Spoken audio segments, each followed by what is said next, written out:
this be a record? You bet! 10 RBIs for Garrett Anderson.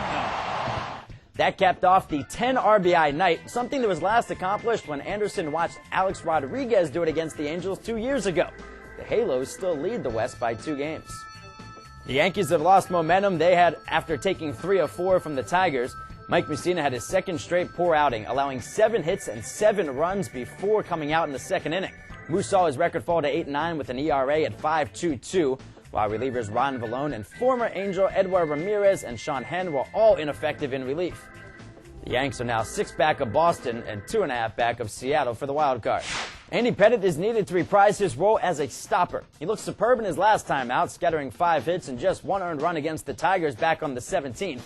Pettitte is riding a 4-game winning streak, making up for a lot of no decisions in which he pitched very well. John Lackey's on the hill for the Halos. He's coming off a 6-run, 11-hit pounding by the Red Sox in his last start, so he'll be looking to bounce back to form.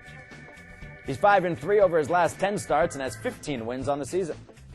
Lost in the shuffle of last night's 18-9 humbling loss for Alex Rodriguez 2 home runs. He continues to lead the majors with 42 bombs and 121 RBIs to go along with his .308 average. Garrett Anderson is one of the most accomplished players in Angels franchise history. He's a 3-time All-Star, holds many offensive records, and drove in the go-ahead runs to win the 2002 World Series. But he says that last night, he got his first ever curtain call. It's the Yankees and the Angels in the finale, a great matchup between Andy Pettitte and John Lackey. First pitch, 7:05 p.m. from Anaheim, and you can see it live on MLB.tv beginning at 10 p.m. Eastern.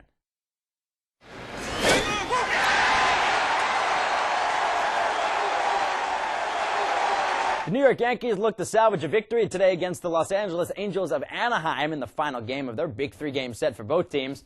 After an 18-9 final yesterday, we have a fantastic pitcher's duel tonight. Andy Pettitte will face off against John Lackey. Game time at Angels Stadium is set for 7:05 p.m. In the 18-9 win over the Yankees, Garrett Anderson had a game that players can only dream about. He started with 2 RBI doubles, then the left fielder hit a 3-run homer in the third. With 6 RBIs already on the night, he came to the plate with the bases loaded. Oh, that's hit well. Deep right field. Could this be a record? You bet! 10 RBIs for Garrett Anderson. That capped off the 10 RBI night, something that was last accomplished when Anderson watched Alex Rodriguez do it against the Angels 2 years ago. The Halos still lead the West by 2 games. The Yankees have lost momentum they had after taking 3 of 4 from the Tigers. Mike Mussina had his second straight poor outing, allowing 7 hits and 7 runs before coming out in the second inning. Moose saw his record fall to 8-9 with an ERA at 5.22, while relievers Ron Vallone and former Angel Edward Ramirez and Sean Henn were all ineffective in relief. The Yanks are now 6 back of Boston and 2.5 back of Seattle for the wild card. Andy Pettitte is needed to reprise his role as a stopper. He looked superb in his last time out, scattering 5 hits and just 1 earned run against the Tigers back on the 17th. Pettitte is riding a 4-game winning streak, making up for a lot of no decisions in which he pitched very well. John Lackey's on the hill for the Halos. He's coming off a 6-run, 11-hit pounding by the Red Sox in his last start, so he'll be looking to bounce back to form. He's 5-3 over his last 10 starts and has 15 wins on the season. Lost in the shuffle of last night's 18-9 humbling loss for Alex Rodriguez 2 home runs. He continues to lead the majors with 42 bombs and 121 RBIs to go along with his .308 average. Garrett Anderson is one of the most accomplished players in Angels franchise history. He's a 3-time All-Star, holds many offensive records, and drove in the go-ahead runs to win the 2002 World Series. But he says that last night, he got his first ever curtain call. It's the Yankees and the Angels in the finale, a great matchup between Andy Pettitte and John Lackey. First pitch, 7:05 p.m. from Anaheim, and you can see it live on MLB.tv beginning at 10 p.m. Eastern.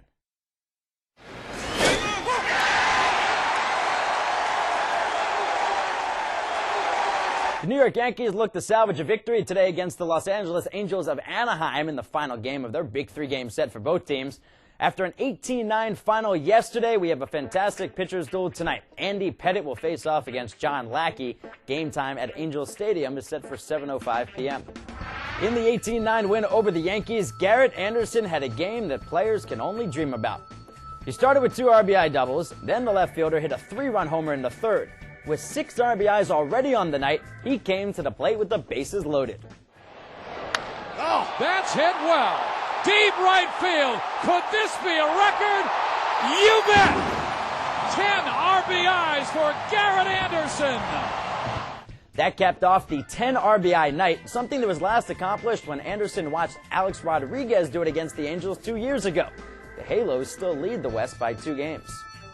The Yankees have lost momentum they had after taking 3 of 4 from the Tigers. Mike Mussina had his second straight poor outing, allowing 7 hits and 7 runs before coming out in the second inning.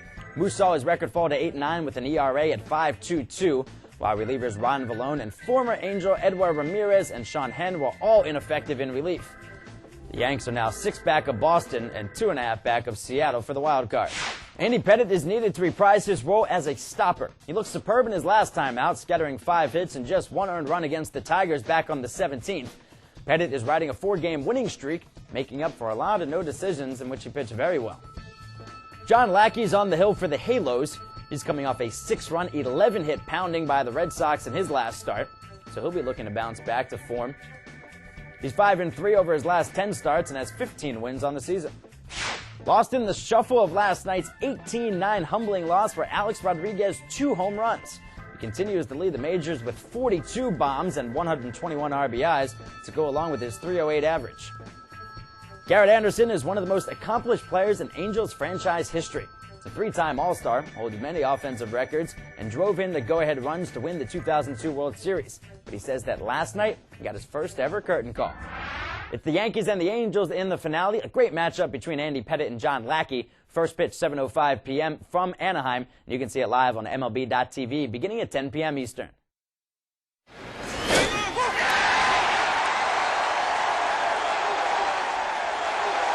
The New York Yankees look to salvage a victory today against the Los Angeles Angels of Anaheim in the final game of their big 3-game set for both teams.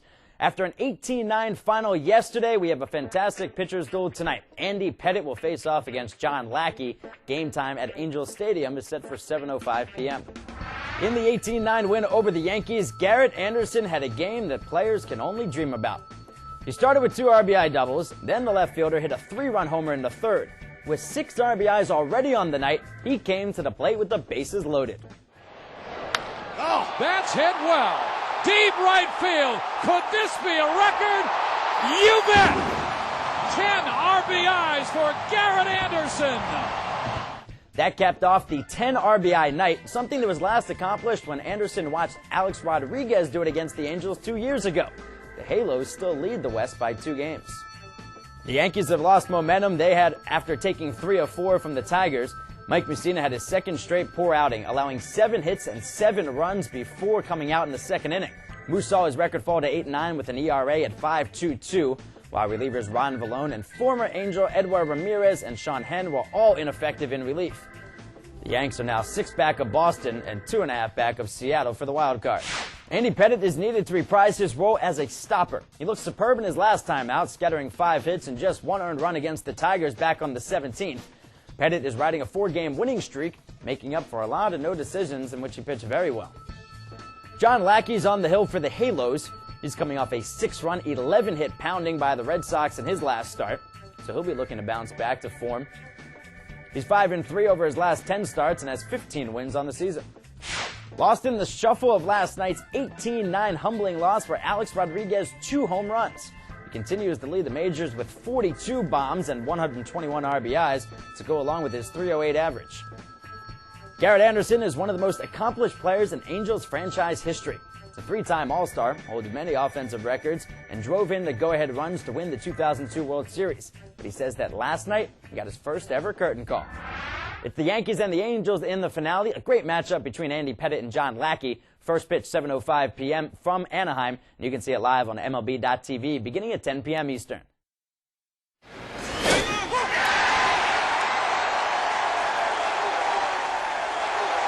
The New York Yankees look to salvage a victory today against the Los Angeles Angels of Anaheim in the final game of their big 3-game set for both teams. After an 18-9 final yesterday, we have a fantastic pitcher's duel tonight. Andy Pettitte will face off against John Lackey. Game time at Angels Stadium is set for 7:05 p.m. In the 18-9 win over the Yankees, Garrett Anderson had a game that players can only dream about. He started with 2 RBI doubles, then the left fielder hit a 3-run homer in the third. With 6 RBIs already on the night, he came to the plate with the bases loaded. Oh, that's hit well. Deep right field. Could this be a record? You bet. 10 RBIs for Garrett Anderson. That capped off the 10 RBI night, something that was last accomplished when Anderson watched Alex Rodriguez do it against the Angels 2 years ago. The Halos still lead the West by 2 games. The Yankees have lost momentum they had after taking 3 of 4 from the Tigers. Mike Mussina had his second straight poor outing, allowing 7 hits and 7 runs before coming out in the second inning. Moose saw his record fall to 8-9 with an ERA at 5.22, while relievers Ron Vallone and former Angel Edward Ramirez and Sean Henn were all ineffective in relief.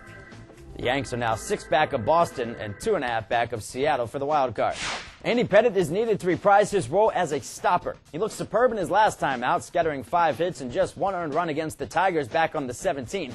Pettitte is riding a 4-game winning streak, making up for a lot of no decisions in which he pitched very well.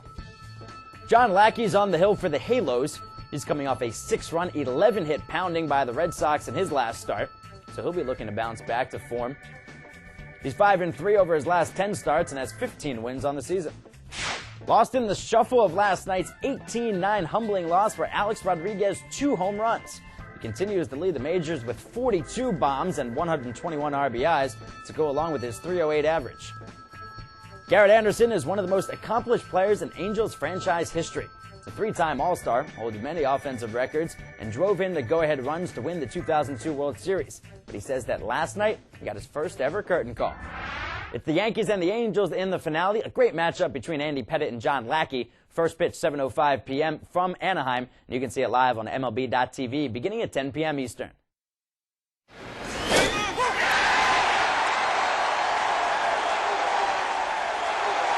The New York Yankees look to salvage a victory today against the Los Angeles Angels of Anaheim in the final game of their big 3-game set for both teams. After an 18-9 final yesterday, we have a fantastic pitcher's duel tonight. Andy Pettitte will face off against John Lackey. Game time at Angels Stadium is set for 7:05 p.m. In the 18-9 win over the Yankees, Garrett Anderson had a game that players can only dream about. He started with 2 RBI doubles, then the left fielder hit a 3-run homer in the third. With 6 RBIs already on the night, he came to the plate with the bases loaded. Oh, that's hit well. Deep right field. Could this be a record? You bet. 10 RBIs for Garrett Anderson. That capped off the 10 RBI night, something that was last accomplished when Anderson watched Alex Rodriguez do it against the Angels 2 years ago. The Halos still lead the West by 2 games. The Yankees have lost momentum they had after taking 3 of 4 from the Tigers. Mike Mussina had his second straight poor outing, allowing 7 hits and 7 runs before coming out in the second inning. Moose saw his record fall to 8-9 with an ERA at 5.22, while relievers Ron Vallone and former Angel Edward Ramirez and Sean Henn were all ineffective in relief. The Yanks are now 6 back of Boston and 2.5 back of Seattle for the wild card. Andy Pettitte is needed to reprise his role as a stopper. He looked superb in his last time out, scattering 5 hits and just 1 earned run against the Tigers back on the 17th. Pettitte is riding a 4-game winning streak, making up for a lot of no decisions in which he pitched very well. John Lackey's on the hill for the Halos. He's coming off a 6-run, 11-hit pounding by the Red Sox in his last start, so he'll be looking to bounce back to form. He's 5-3 over his last 10 starts and has 15 wins on the season. Lost in the shuffle of last night's 18-9 humbling loss for Alex Rodriguez 2 home runs. He continues to lead the majors with 42 bombs and 121 RBIs to go along with his .308 average. Garrett Anderson is one of the most accomplished players in Angels franchise history. He's a 3-time All-Star, holds many offensive records, and drove in the go-ahead runs to win the 2002 World Series. But he says that last night, he got his first ever curtain call. It's the Yankees and the Angels in the finale, a great matchup between Andy Pettitte and John Lackey. First pitch, 7:05 p.m. from Anaheim. And you can see it live on MLB.tv beginning at 10 p.m. Eastern.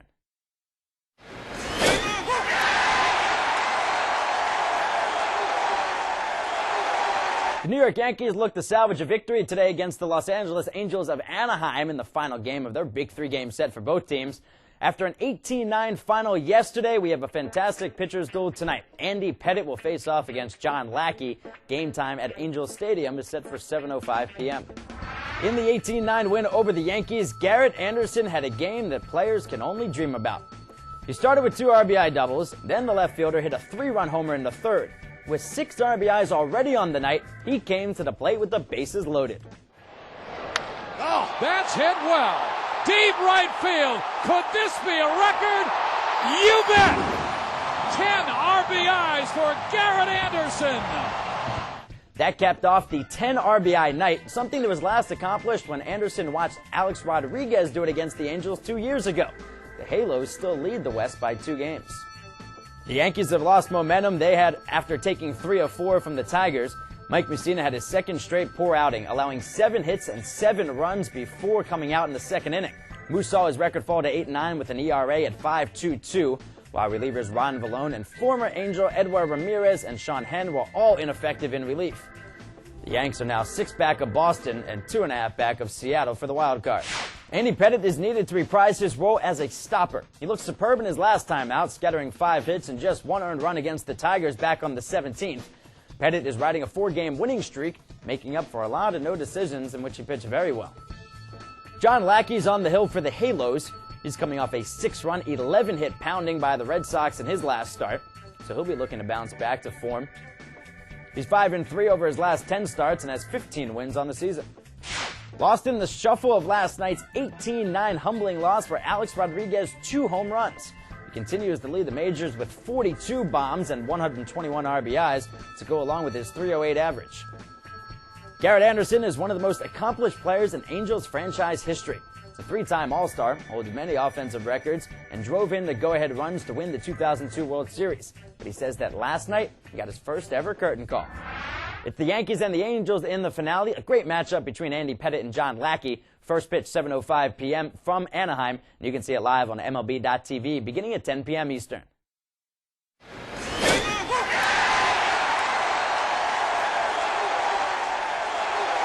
The New York Yankees look to salvage a victory today against the Los Angeles Angels of Anaheim in the final game of their big 3-game set for both teams.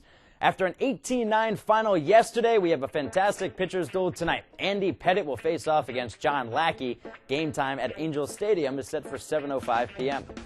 In the 18-9 win over the Yankees, Garrett Anderson had a game that players can only dream about. He started with 2 RBI doubles, then the left fielder hit a 3-run homer in the third.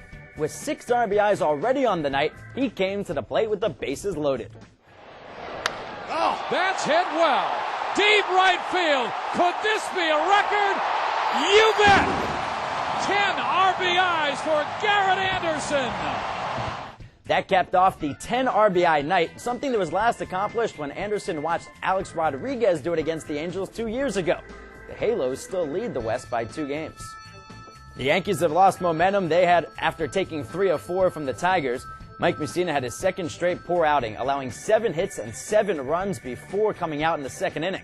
Moose saw his record fall to 8-9 with an ERA at 5.22, while relievers Ron Vallone and former Angel Edward Ramirez and Sean Henn were all ineffective in relief. The Yanks are now 6 back of Boston and 2.5 back of Seattle for the wild card.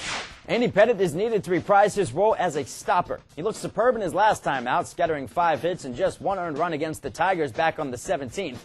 Pettitte is riding a 4-game winning streak, making up for a lot of no decisions in which he pitched very well.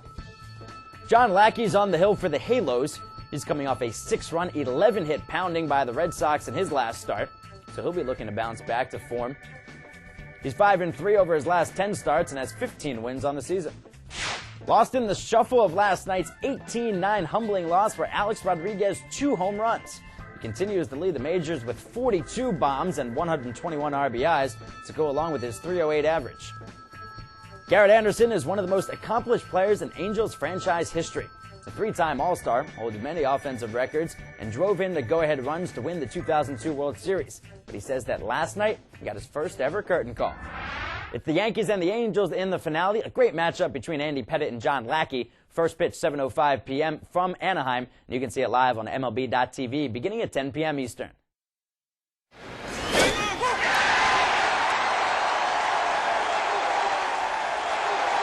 The New York Yankees look to salvage a victory today against the Los Angeles Angels of Anaheim in the final game of their big 3-game set for both teams. After an 18-9 final yesterday, we have a fantastic pitcher's duel tonight. Andy Pettitte will face off against John Lackey.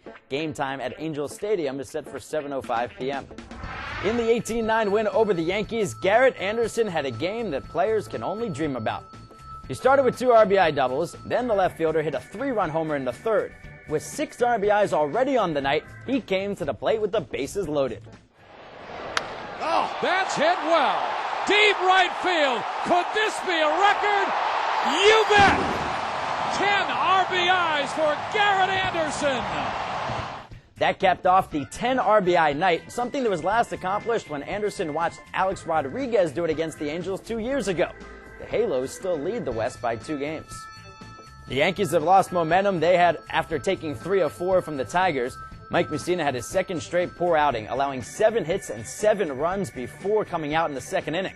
Moose saw his record fall to 8-9 with an ERA at 5.22, while relievers Ron Vallone and former Angel Edward Ramirez and Sean Henn were all ineffective in relief. The Yanks are now 6 back of Boston and 2.5 back of Seattle for the wild card. Andy Pettitte is needed to reprise his role as a stopper. He looked superb in his last time out, scattering 5 hits and just 1 earned run against the Tigers back on the 17th. Pettitte is riding a 4-game winning streak, making up for a lot of no decisions in which he pitched very well. John Lackey's on the hill for the Halos. He's coming off a 6-run, 11-hit pounding by the Red Sox in his last start, so he'll be looking to bounce back to form. He's 5-3 over his last 10 starts and has 15 wins on the season. Lost in the shuffle of last night's 18-9 humbling loss for Alex Rodriguez 2 home runs. He continues to lead the majors with 42 bombs and 121 RBIs to go along with his .308 average. Garrett Anderson is one of the most accomplished players in Angels franchise history. He's a 3-time All-Star, holds many offensive records, and drove in the go-ahead runs to win the 2002 World Series. But he says that last night, he got his first ever curtain call. It's the Yankees and the Angels in the finale, a great matchup between Andy Pettitte and John Lackey. First pitch, 7:05 p.m. from Anaheim. And you can see it live on MLB.tv beginning at 10 p.m. Eastern.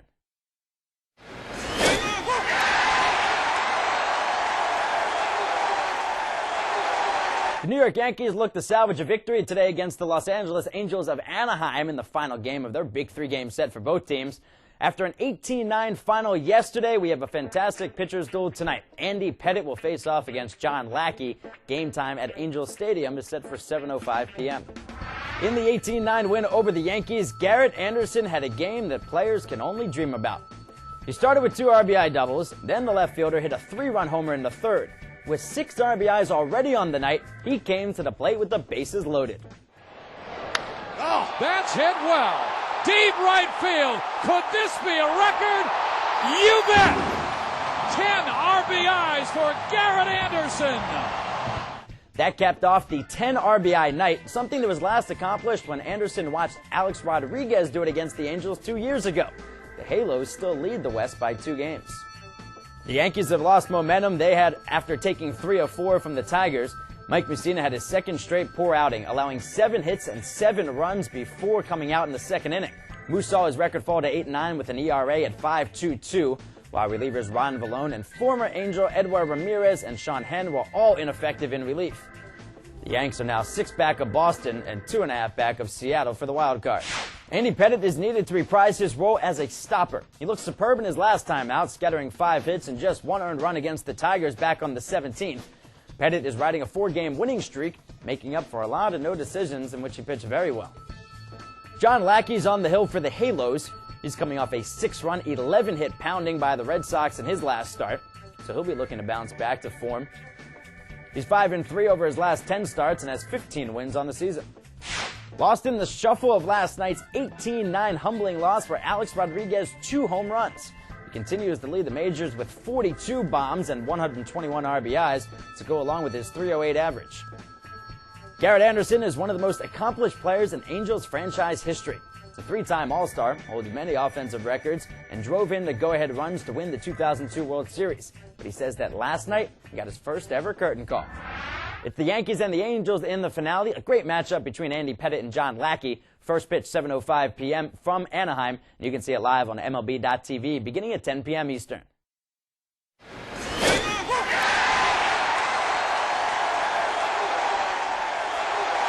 The New York Yankees look to salvage a victory today against the Los Angeles Angels of Anaheim in the final game of their big three-game set for both teams.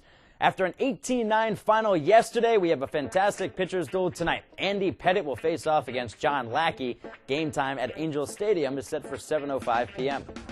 In the 18-9 win over the Yankees, Garrett Anderson had a game that players can only dream about. He started with 2 RBI doubles, then the left fielder hit a 3-run homer in the third. With 6 RBIs already on the night, he came to the plate with the bases loaded. Oh, that's hit well. Deep right field. Could this be a record? You bet. 10 RBIs for Garrett Anderson. That capped off the 10 RBI night, something that was last accomplished when Anderson watched Alex Rodriguez do it against the Angels 2 years ago. The Halos still lead the West by 2 games. The Yankees have lost momentum they had after taking 3 of 4 from the Tigers. Mike Mussina had his second straight poor outing, allowing 7 hits and 7 runs before coming out in the second inning. Moose saw his record fall to 8-9 with an ERA at 5.22, while relievers Ron Vallone and former Angel Edward Ramirez and Sean Henn were all ineffective in relief. The Yanks are now 6 back of Boston and 2.5 back of Seattle for the wild card. Andy Pettitte is needed to reprise his role as a stopper. He looked superb in his last time out, scattering 5 hits and just 1 earned run against the Tigers back on the 17th. Pettitte is riding a 4-game winning streak, making up for a lot of no decisions in which he pitched very well. John Lackey's on the hill for the Halos. He's coming off a 6-run, 11-hit pounding by the Red Sox in his last start, so he'll be looking to bounce back to form. He's 5-3 over his last 10 starts and has 15 wins on the season.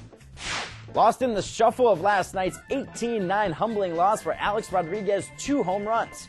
He continues to lead the majors with 42 bombs and 121 RBIs to go along with his .308 average. Garrett Anderson is one of the most accomplished players in Angels franchise history.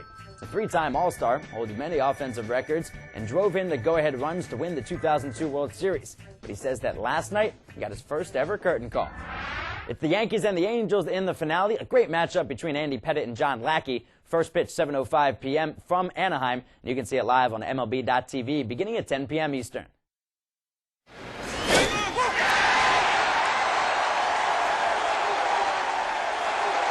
The New York Yankees look to salvage a victory today against the Los Angeles Angels of Anaheim in the final game of their big three-game set for both teams.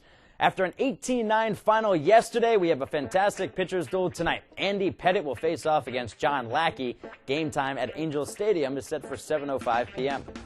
In the 18-9 win over the Yankees, Garrett Anderson had a game that players can only dream about. He started with 2 RBI doubles, then the left fielder hit a 3-run homer in the third. With 6 RBIs already on the night, he came to the plate with the bases loaded. Oh, that's hit well. Deep right field. Could this be a record? You bet.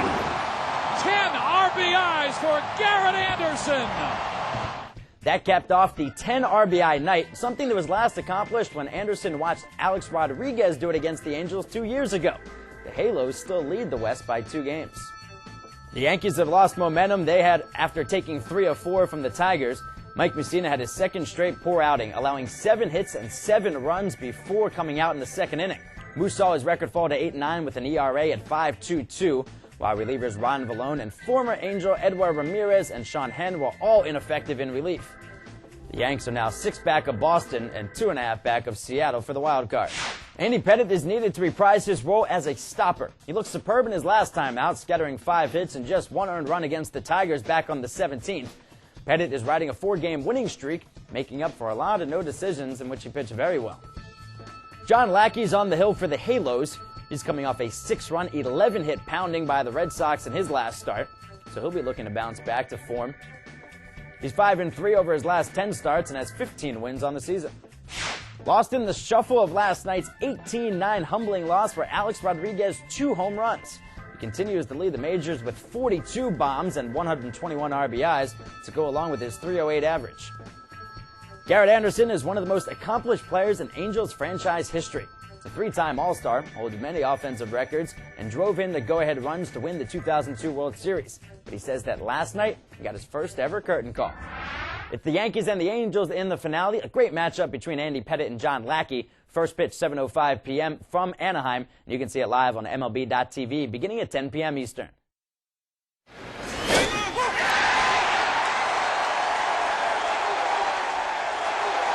The New York Yankees look to salvage a victory today against the Los Angeles Angels of Anaheim in the final game of their big three-game set for both teams.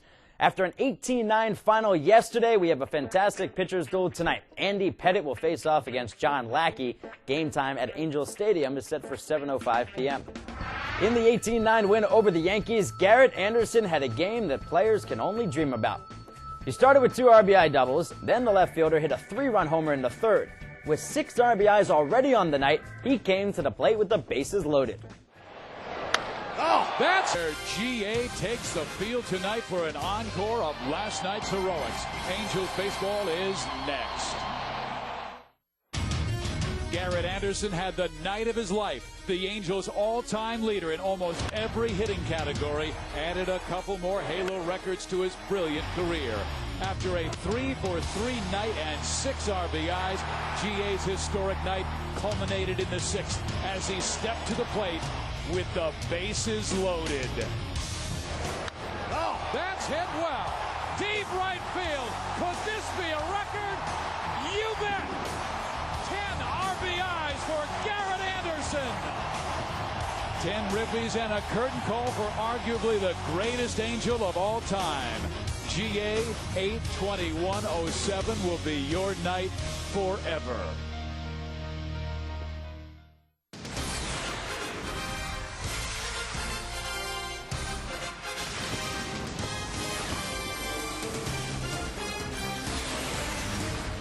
What a great week this has been at the Big A. 2 packed houses, 2 great games. Tonight, it's the final game between the Yankees and the Angels. The Halos now lead the West by 2.5 games after Seattle's loss in Minnesota today. The Yanks' chase of Boston in the East has been slowed in Anaheim, but New York can gain ground on the Mariners in the wild card. Hi, everybody. I'm Steve Physiak. This is Rex Hudler. We have seen terrific baseball this week. On Monday, the Angels won in dramatic fashion, 7-6 in 10 innings. Then last night, the Angels thumped the Bombers 18-9, and Garrett Anderson sets the club single-game RBI record. Garrett Anderson has had some outstanding games as an Angel. Going back to that home run derby champ, he was the All-Star MVP. He even cleared the bases in Game 7 of the World Series for the game-winning hit. But last night, those 10 ribbies had to be a signature moment for Garrett in his Angel career. First time up, he didn't think it was a double, but it was. 2 Halos would come home to score on that stroke. Next time up, he pounds one into right center field for his second double on the night. 1 Halo would score, and then the 3-run nanny. That's right, that got him a great night already. They weren't expecting the granddaddy of them all, though. Comes up with a bases loaded, a salami. 4 Angels would score, 10 runs. Garrett Anderson's first ever curtain call at the Big A. It was an exciting moment, and they're happy to have their left-handed veteran in there hacking. Well, he's got some help now because Howie Kendrick has come off the DL, and he's hot as well. Our Gatorade heard around the cooler. The Angels, Kendrick giving that lineup more balance. And they knew he could hit, but to come back after being on the disabled list in the first 2 games doing that, that's sick. Those numbers are unbelievable. 6 for 8, 6 runs. So what that's done is it's given them some balance in there, but also moved him up to that 5th spot in today's final game to give Vladdy and Garrett a little support, get on base, score them runs, and drive them in. Kendrick will face Andy Pettitte tonight. John Lackey goes for the Angels. How about the Monday magic provided by Ryan Buddy in the 10th inning? The game-winning hit, Garrett Anderson. A huge night. 10 RBIs, and the Angels bomb the Bronx Bombers. Which star will shine for the Angels tonight as they go for the sweep?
to you by Carl's Jr. Introducing the Orange Sickle Shake, made with real hand-scooped ice cream, only at Carl's Jr.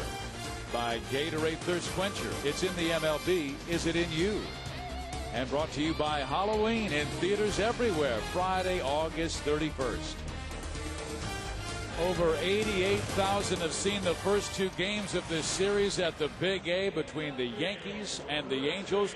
Tonight, another packed house as the Angels go for the sweep.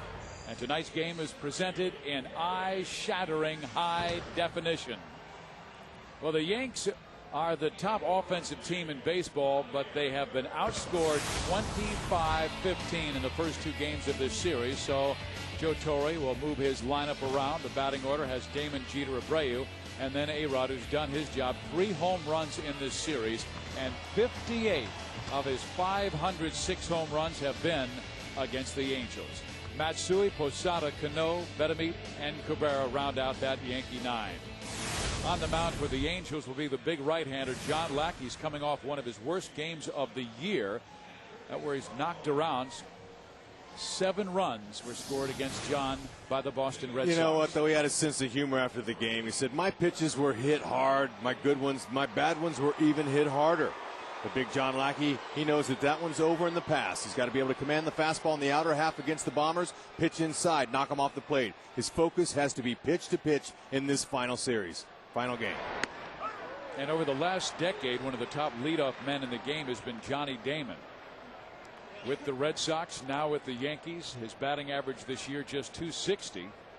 But getting healthy and really hot the last month, as New York has been one of the hottest teams in baseball to get right back in the American League East race. Damon hitting .355 the last month plus to raise that average to .260, and then Lackey tries to drop a breaking ball in, but it is called outside. Home plate umpires Paul Emmel, Dan Iasonia is at first base, Dale Scott second base, and Ron Culp at third. And Damon, with a green light on 3-0, drops a single to left field in front of Reggie Willits. All right, defending behind John Lackey, Meister Asturis. He hadn't started third base since way back in May, but it's sponsored by Lexus, and Rob Quinlan is getting the start at first base against the left-hander Pettit. They got Willits back in there tonight playing left field. Mathis behind the dish. Angels are hopeful they don't have any miscues. You can't give this team any extra outs. And one notable absence, that is Sean Figgins, not playing tonight. He's day-to-day. They did a CAT scan on his left wrist that has been hurting him for weeks, and it said it was normal, and he's feeling better. They're waiting on results from an MRI, so right now Figgins is day-to-day, and he's been an enormous part of the Angels' success in taking over the lead in the American League West. Derek Jeter up there hitting .326. That's 6th best in the American League. The AL leader is Magglio Ordonez of Detroit at .351. Would be tough to have Figgins out for any extensive time, as hot as he's been. And last night, this really barked on him. There's a ball 4. He had a good at-bat going, but he tried to check his swing, and it barked on him. See him, he'll shake his left wrist a little bit there. And I wondered about the emotion of that moment. I wondered if he was wanting to swing the bat or what, but obviously he hurt himself. And they were sending Johnny Damon on a hit and run, and Derek Jeter fouls it back to the screen, so they're pulling a little Angel-style baseball.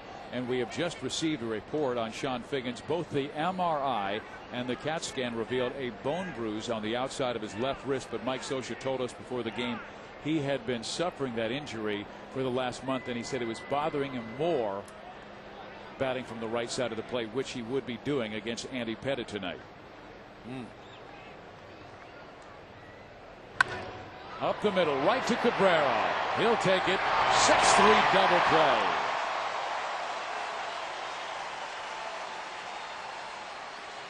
Just what John Lackey wanted to help that pitch count early in this first inning. Derek Jeter this season has grounded into his 20th double play ball. Tailor-made. Cabrera says, you know what? I can even take my time on this one.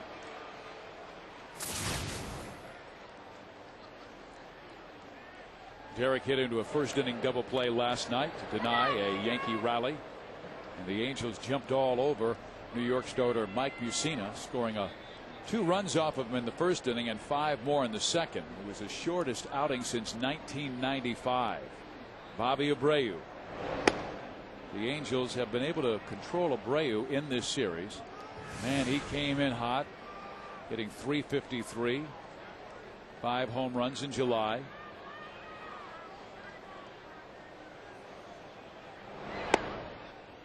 Lackey will throw that off-speed pitch, and Abreu doesn't bite. Bobby has a very good eye. He's walked 60 times this year. Came over from the Phillies, where he was a walk machine there, and hit cleanup for the Phils.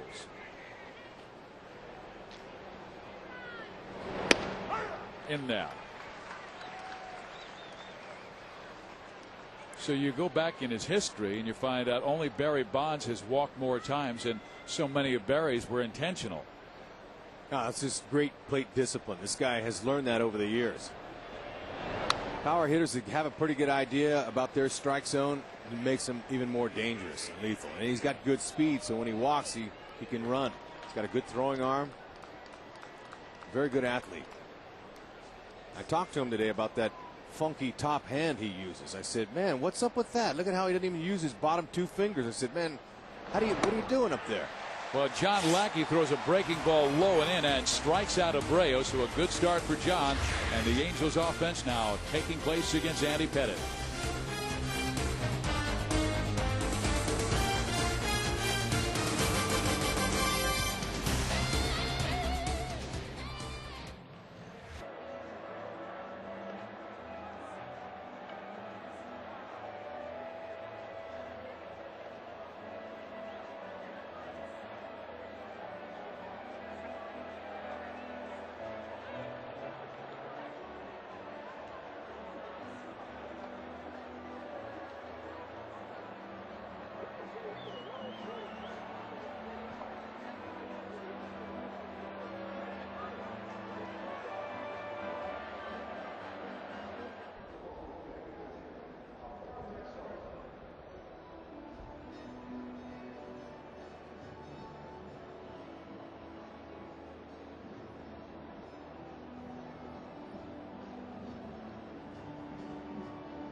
In 11 of their last 12 ball games at Angel Stadium, and they're averaging over 8 runs per game. And here's a look at that batting order.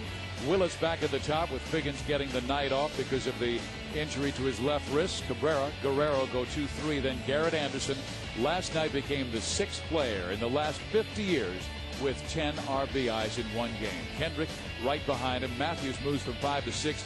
Esteuris back in there at third. Quinlan at first against the lefty Andy Pettitte, with Jeff Mathis batting ninth. And here is Pettitte looking for win number 11. He has been outstanding since the All-Star break, 6-1. All right, there's the first cutter of the night. This guy relies on his cut fastball into right-handers. Okay, good cutter. He's got a slider and a changeup he'll use a lot more than he used to. Being a veteran, he's understanding how important that pitch is to get those right-handers to roll over. And you're right about being a veteran. Now 35 years old, his 13th big league season. Yeah, he's got to be able to get ahead. That's what he wants to do. Great pickoff move, one of the best in the business, and hard cutters inside. Bats beware. He's looking to get a few of them.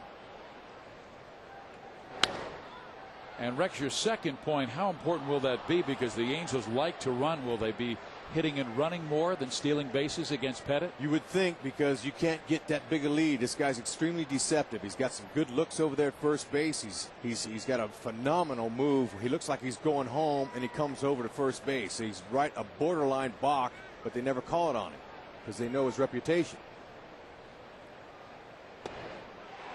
Well, he's knifed that one down and in, and strikes out Reggie Willits, who's been striking out a bit lately. That's 8 strikeouts in his last 3+ starts. All right, defensively, sponsored by Rico, Jorge Posada. This guy, he's a workhorse. But I'm going to tell you, he likes Jose Molina here because he knows he's got a good guy to back him up. He doesn't have to play all these games. But he's a good bat, having a tremendous season. Yankees are doing good this year defensively. Now Orlando Cabrera.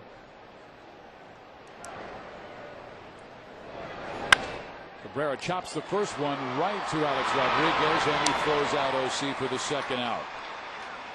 Okay, now Pettit, he's having that same pattern that he's had over the last 4 starts. He's retired the side in order in the first inning in the last 4 starts. So he's gotten everybody out in that first inning. That's a big thing for a pitcher. First innings are when you want to attack the most. Well, he's won his last 4 starts, and we told you since the All-Star break 6-1. He has not allowed a home run in those starts. Really keeps the ball down and cutting inside to right-handers. And here's Vlad Guerrero. It was interesting. Andy Pettit put his glove over his mouth and yelled over to Alex Rodriguez, sorry, that pitch was supposed to be inside. And it was hooked by Cabrera. Supposed to be away, I should say. It came back inside, and that's why it was pulled to A-Rod. Pettit trying to work ahead on that corner. Just missing. Well, here's Vladimir Guerrero. Last night knocked in a run, and that gave him his 9th 100 RBI campaign in his marvelous career. Started with the Montreal Expos, came to the Angels. Didn't back off one bit. First year with the Angels, won the American League MVP. And he sends one high in the sky and deep to right. Abreu says he has it. He does at the warning track and makes the catch.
Presents Angels Baseball, brought to you by Lexus and their pursuit of perfection.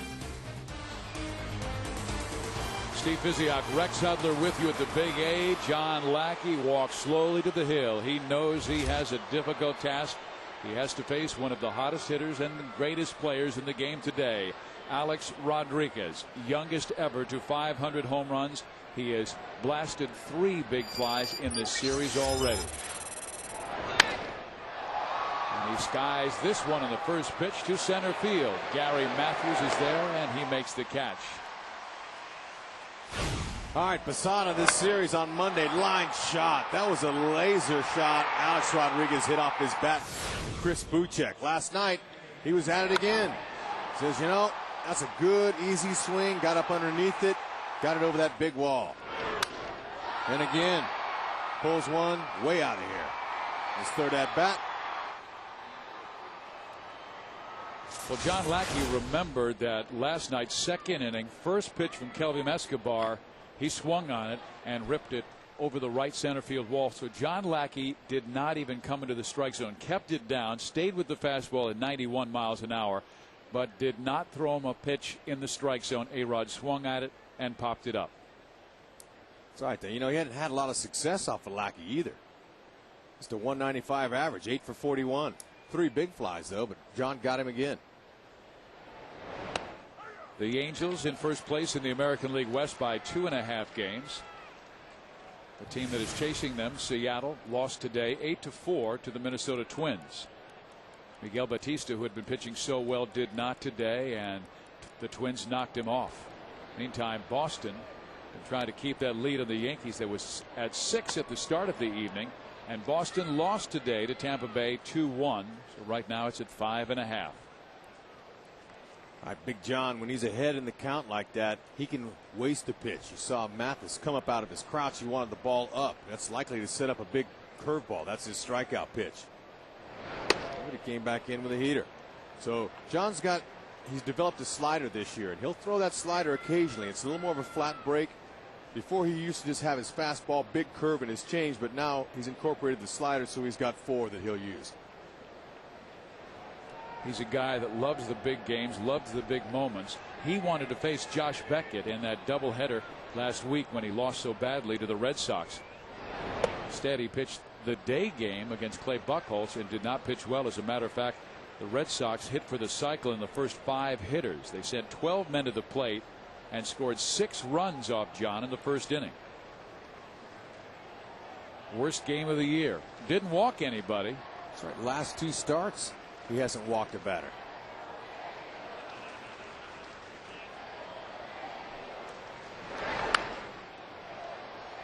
As John would tell you, well, I couldn't walk anybody. That's because they were hitting all of my first pitches for singles, doubles, triples, and home runs. He said my good pitches were hit and the bad ones were hit even harder. But he is always ready to take on the big games, and twice this year he's pitched against New York and pitched extremely well. Beat the Yankees May 27th, and he and Clemens locked up in a pitcher's classic at Yankee Stadium. But command was the key in both of those games, Rex. You go back and look, and he pitched 16 innings in the 2 games, only walked 2 batters, and struck out 15. He's looking for one here, but Matsui's got a nice AB going for the first time tonight off of John. Next pitch will be the 8th one coming. Matsui lines it into right field, a 1-out single. So the Angels have given up 2 hits to New York tonight, but that's not even close to what the Texas Rangers did tonight against the Baltimore Orioles, and that's our Corona Extra, the official timeout.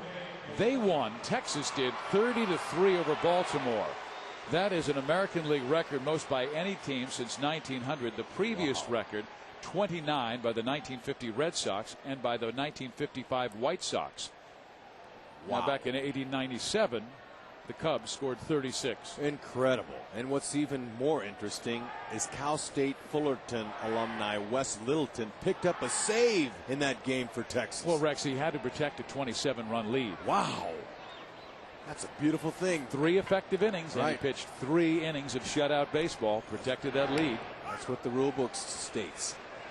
Can you imagine the Baltimore pitching staff going, well, we gave up 5 in the 4th, 9 in the 6th, 10 in the 8th. That hurt. And 6 more in the 9th. Uncle. And they're playing a doubleheader. Oh, that's even worse. And Texas has the lead in that one, 5-3. So normal baseball, they've only scored 35 runs in 2 games. Ooh-wee. Posada hitting .346 off of John Lackey in his career, 9 for 26 with 1 big fly. That's back up the middle for a hit. So Posada keeps it going, batting .332 and racing to third, Hideki Matsui. So New York has runners in the corners, just 1 out in the 2nd inning.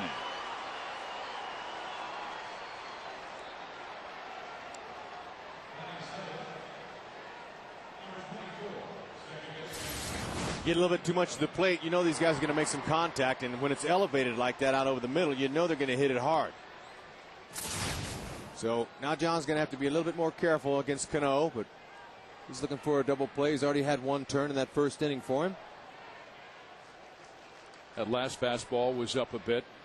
Now he has to face Cano, and the Angels have done a great job on this dangerous second baseman. He leads all second basemen in RBIs, but he's only 0 for 6 in this series. Came in hitting over 400 the last month. He looks, he struggled a little bit here in the first 2 games defensively, though, out at second base.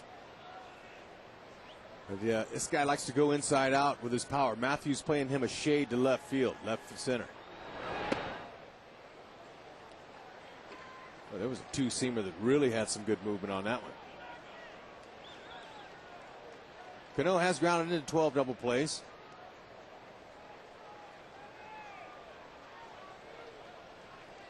New York, first in batting, first in runs scored, first in home runs in the American League. But they've lost the first 2 games of this series to the Angels. Lackey has it, gets it to Cabrera. Pitcher's best friend, started by John Lackey, and a 1-6-3 double play. It's star time at the Big A. That means number 16, Garrett Anderson, the 10 RBI man from last night, ready for his encore.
And he is just the 6th player since 1969 to log 10 or more RBIs in one game. Mark Whitten had 12 for St. Louis in 1993, but the Angels list, we saw Vlad Guerrero do it here at the Big A against Pedro Martinez in the Red Sox in 2004, and that broke Lee Thomas's 61 record and Leon Wagner's record. So, and this would be a huge lift for the Angels with Garrett Anderson providing the protection for Vlad Guerrero. Even Garrett said before the ball game that I knew they moved by Vlad Guerrero to get to me. They wanted the lefty-lefty matches, so I was just looking at it and saying, if the ball is in a certain zone, hit it hard. He did. And he lines another one towards right, and that's another hit for Garrett Anderson. So 5 hits in the last 2 games. Okay, if that breaking ball is not put just where he wants it, Garrett's going to hit it. He's hot now, but I'll tell you, he's always been hot against Pettit. 377 average, and that was his 70th at-bat against Pettit in his long career. 13th year Garrett Anderson's in. Loves to pick on mistakes. Got one there.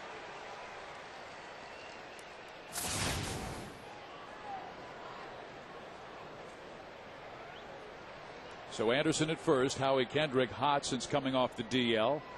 Missed more than a month because of a broken left index finger, and he came back on Monday and had 2 hits and 3 at bats. Had a sacrifice and a walk in the Angels 7-6 win, and came back with 4 hits last night. 6 for 8 in the series. He's taken his average from 297 to 315. Lifts that one foul. Bedemeat will give it a look, but it's in the stands. Howie has the ability to go to all fields. He's not just a one-dimensional dead pull hitter. Last night we saw him drill this one off the wall. I'm surprised that Barney Lopez, the groundskeeper, didn't have to fix that fence with a hole in it. That ball was drilled. Now look at him go. That takes a change up the opposite way and staying in the middle of the field. Good hands. He stays inside the ball well.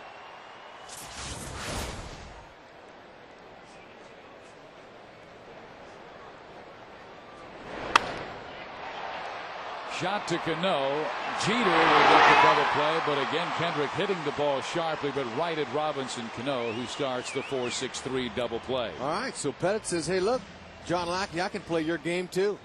Have my defense just right. Cano, who's been shaky so far in the first 2 games defensively, turned that line shot into a marshmallow. Good soft hands on that one.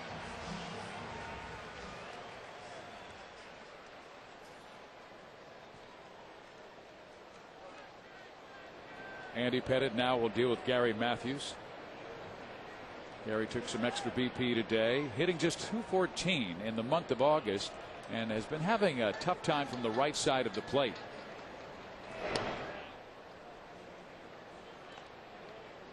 But I really believe his second inning play on Monday's game really made a difference, where he had that hustle double, Rex, when he just rolled a single up the middle past Cano. And this one is right to Robinson Cano, who picks it out and throws out Matthews, and the Angels quickly done in inning number 2.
Blue Jays are in town tomorrow to kick off a 4-game series against the first place Angels, and there are still many great seats available, so make sure you're at the Big A as the Angels make a run at another American League West Division title. Tickets start at just $9 for adults and $5 for kids, and can be purchased at angelsbaseball.com or the Angels Stadium ticket office. You want to get those seats because the Angels have been selling out. 44,000 plus Monday night, 44,000 plus last night. Don't miss out on the fun.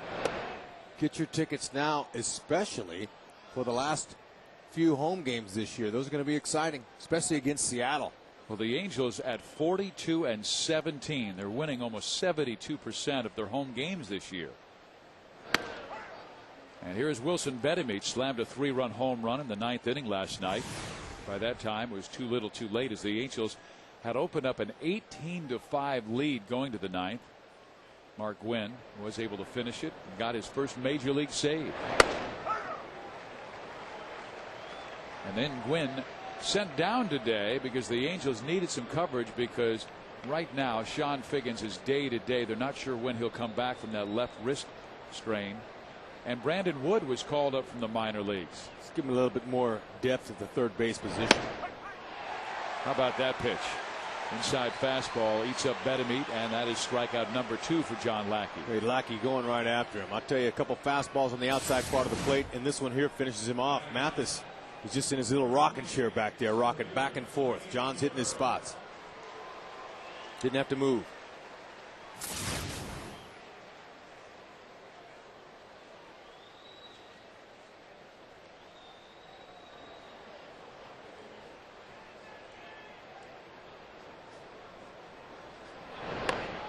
Melky Cabrera bunting, and it's a fair ball, and Mathis picks it off. He is cat quick, and he threw out Cabrera by plenty. Nope. Also, he used his momentum and with his body to reach out and keep the ball fair. Okay, watch him. He's saying, I want to get the fair. Look at home plate umpire Paul Emmel doing a good job of getting his eyes in position to see if that ball was going to be fair or not.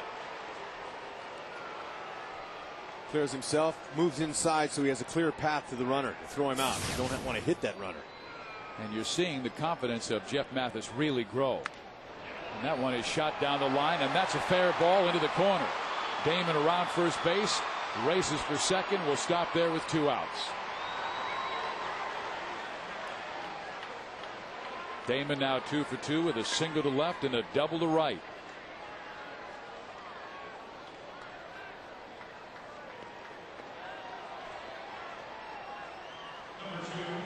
Damon, he fought that one right off his hands. Shot. I mean, it was a lob shot right on the line. The Yankees have out-hit the Angels 4-1 in tonight's game, but no one's has scored because the Angels have turned 2 double plays, and Joe Torre's Andy Pettitte had one turned behind him.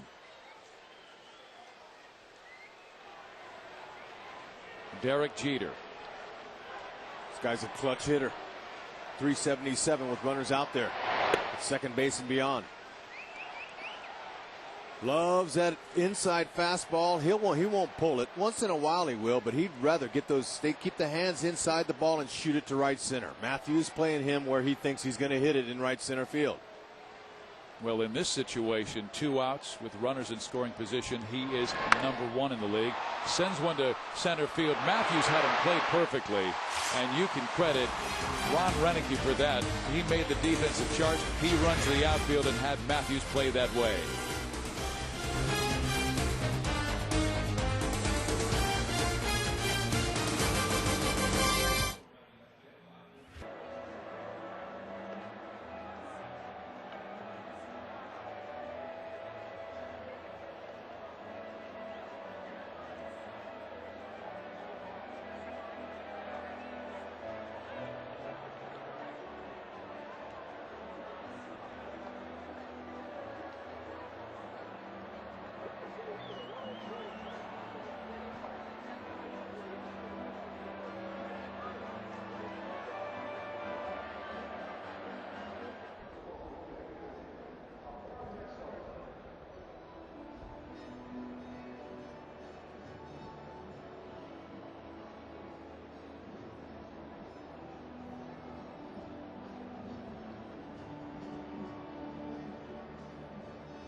Andy Pettitte's first pitch of the bottom of the 3rd inning is to Maysir Izturis. Izturis, one of many Angels who enjoyed a terrific game last night. He scored a career high 4 runs, also had a season high, tied a season high with 3 hits. Andy Pettitte got a breaking ball over and then works away, and Izturis kind of reached for one and now is down in the count 0-2. Meiser wouldn't chase that one, so 1 ball and 2 strikes because the Angels really need to make Pettit work a little harder. He only needed 8 pitches to get out of the first and only 8 more to get out of the second. Crazy eights. In there, strike 3 call. All right, our Jack in the Box game reset for early in this ball game on August 22nd. The double plays. Big John Lackey got Jeter in one early. That was a nice pickup for him. He wasn't done. Right back to him. Tough situation again. Gets out of it. And then Pettit gives one up to Cano, to Jeter. So that's 3 double plays early in this ball game. And I'm going to tell you that those are going to help the pitcher's pitch counts. Quinlan with a beauty. Posada up, snapping it down to first, and they got him. Wow, a sweet bunt by Quinney, and even a sweeter play by Posada. Quinlan, we don't see him get soft very often. He does. Touched it nice. Posada, though, catches it, spins and fires and gets him by a half a step. Sweet play there. I'll tell you, that's a big pick-me-up for Pettit. Defensively, looking good tonight. Everyone. You see that nice manicure job by Pettit, or excuse me, by Jorge Posada again, painting his fingernails white, so Pettit can see the signs he's putting down. Some catchers will put white tape around their fingers. Posada likes to paint those nails. He went away to Jeff Mathis, and Jeff doesn't bite, so the count goes 1-1. Jeff getting a lot of playing time lately. Mike Napoli is still on the DL. Coming back, he has been catching bullpen sessions, taking batting practice, but Mike Scioscia said he will not run until the end of the week. Test that hamstring that bit him again in Toronto last week. He's got to lay off the bites. He's just got to back down his running program. Whenever it bites, it tells you he's not ready. Out of play. Pettit, this guy's had, in his last 4 starts, we showed you the number. His ERA is under 3, but he really has tremendous command. He's working all of his pitches very well. It says it's a slider, but I call it a curveball because it has a downward break to it. We saw that pitch thrown to Garrett, who got a hit earlier in this game. The Angels only knock so far, but his changeup's a pitch that uses it very effectively. But the cut fastball is his bread and butter.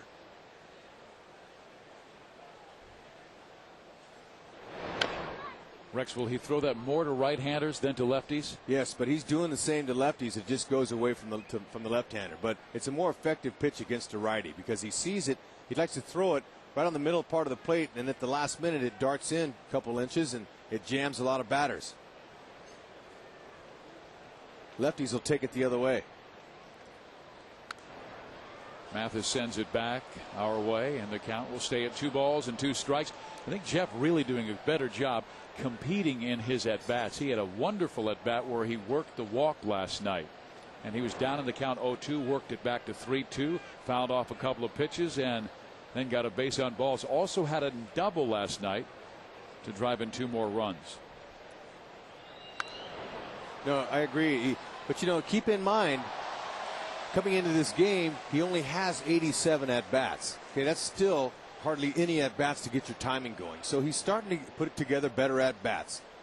And it takes time. It's a timing game. He can hit a lot better than he's shown. Pettit only needed 8 pitches to get out of the first, 8 to get out of the second. This next pitch will be the 8th to Jeff Mathis. And it is low, 3-2. Way to make him work.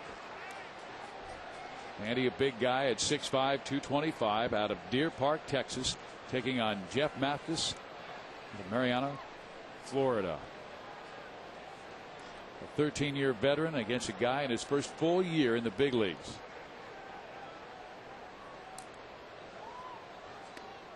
And that is missing inside, so a quality at bat by Jeff Mathis after he was down 1 ball and 2 strikes. See that wicked cutter there? That ball took off at the last minute. Posada couldn't hardly even hold it in his glove. But a good job by Mathis to lay off of that. He's obviously watched some film of him. See at the last minute his middle finger on his pitching hand. He just puts a little more pressure on that to allow the cut in the ball, to make that ball move into the righty. Finger pressure is all these guys do, and the way they hold the ball with the seams or against them allows the movement. Now Reggie Willits. Willits is one Angel who's had a real tough time against the New York Yankees. Just one hit in 25 at bats. Mickey Hatcher, the Angels hitting instructor, was telling me before the ball game he would like to see Reggie a little more aggressive. It seems like he is more interested in working the count, getting on base, rather than in situations, particularly 2 out, go ahead and drive the baseball.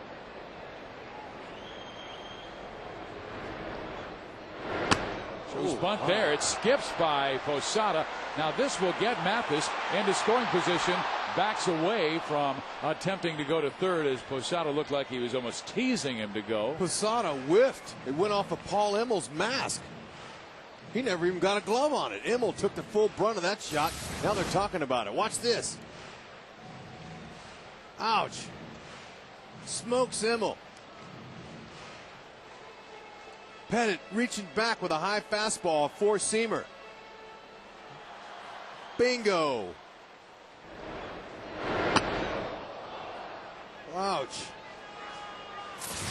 So Posada walks to the mound, telling Pettit, you know what, I hope Paul Immel's not angry with me because I need to give him a little break.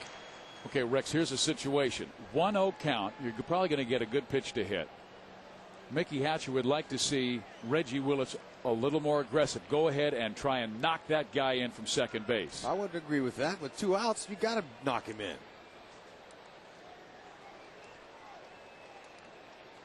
He thinks Reggie's been a little bit too defensive a hitter lately. He does take a rip at it and fouls it off. 1 ball, 1 strike, but got a good pitch to hit. Some guys are a little more comfortable being the catalyst than the leadoff guy, getting on base when no one's on. Willits would fit into that category. But at certain times, he's going to be called on to knock in a run. Now, he's got 32 ribbies this year, and he has the ability. He's going to have to be patient and lay off that high fastball. Pettit's going high fastballs with him like most pitchers have this year. Trying to get him to pop it up so he can't utilize the speed. Fouls it off at 76 miles an hour. That is a pitch that he likes to go with, sliding it down and into a right-handed hitter. Willits batting .374 from the right side, .268 from the left side. Pettit, he's 4-0 this month, Fizz. He's got a good start. His best month ever is 5 wins. Currently now he's tied with Tim Hudson for most wins in the month.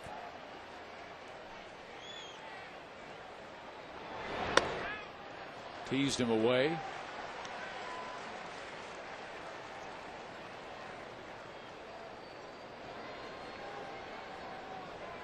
Did you notice most of the pitches are up, and then once in a while he'll try to drop his breaking ball down.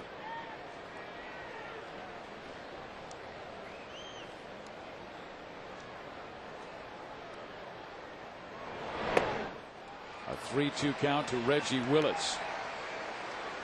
Well, he has seen more pitches than any other batter in the major leagues. He works the count so well, and Reggie has walked 58 times this year. Bonds and Johnson have seen, actually Barry was 68% of the pitches taken. I wonder how many of those have been intentional walks. Sure, several. Willits, good count to drive one here. Checks his swing. Did he go? Yes, he did. And that is strike 3. Pettit gets a pair of strikeouts in the inning.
A question tonight. The Angels scored 18 runs last night. Texas had 30 today. What's the Angels' record for the most runs in a game? We'll answer that shortly. Fizz, do you have any guesses? Well, you remember that 2002 season, didn't the Angels score like 20 runs against the Chicago White Sox? I remember they had 3 consecutive bunt base hits. Well, that's a good guess. We'll see. Trying to remember who the starting pitcher was that night. I think it might have been Dan Wright. The Angels just pounded the White Sox that evening on their way to the wild card, and they're winning their first World Championship. Beat the New York Yankees in the division series, then the Minnesota Twins, and then in 7 games the San Francisco Giants. Okay, now when Abreu was last up, I was talking about that top hand of his, how he doesn't use the bottom 2 fingers on his left hand to grip the bat. And I said, why? He said, because I don't feel comfortable gripping it like that. I'm more comfortable. It's loose and I'm barely holding on. My bottom hand does the work. My top hand just follows. Quinlan gets it to John Lackey, and that is the first out of the 4th inning. Okay, Abreu with that loose grip on his top hand, barely even gripping the bat. That'll tell you how important that bottom hand is. Barely even grips the bat at all. He comes in, there's his swing, tightens up at the last minute, but having a loose grip allows you for quicker reaction. That's important. You don't white knuckle and try to draw the sawdust out of that bat. John Lackey to Alex Rodriguez. Alex flied out to center field his first time up. That started the 2nd inning. Lackey has given up at least 1 hit in each of the first 3 innings, but no runs against him. A-Rod, a home run Monday and 2 last night. Now 506 in his outstanding career. Good fastball on the inner half, and A-Rod takes it. A 1-1 count. Yep, he's going to look at a couple pitches after that first at bat on the first pitch, flying out to the center fielder.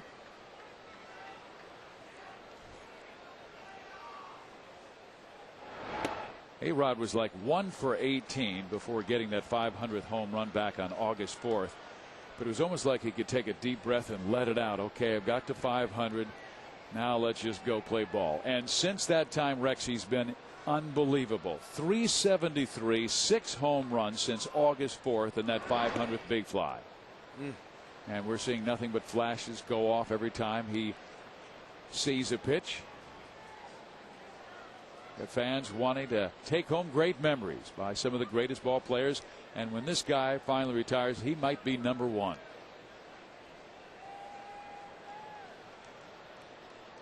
He played one of the toughest positions, shortstop, for Seattle, then for Texas, and then had the strength and courage to move to third base. He'd never played that spot before. Lackey comes inside and walks A-Rod, and that's the 73rd time he has walked this year. Well, what happens when sports and science collide?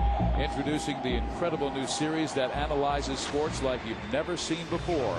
Don't miss the groundbreaking season premiere of Sports Science, September 30th at 9 o'clock only on FSN West.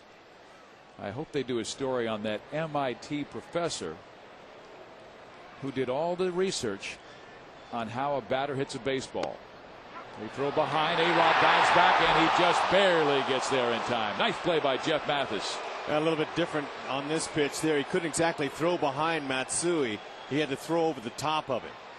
And Quinlan having a glove on his left hand, different than a guy, Kochman, who's got a glove on his right hand. Watch how he has to turn around and make this tag, and couldn't quite get it. But Mathis had to throw over the top of Matsui. Couldn't be as accurate as he wanted to. A-Rod 16 for 18 stealing bases this year. And there's a strike. And Matsui down to the count 0-2. Rex, an MIT professor did a study of the time it took a batter to see the release of a pitcher's hand, the baseball coming in about 1 second time, and the time it took for the brain or the hands to tell the brain when to swing. And the MIT professor found out that it was physically impossible to hit a baseball. So it's basically muscle memory, where your eyes are basically immediately telling your hands where to go.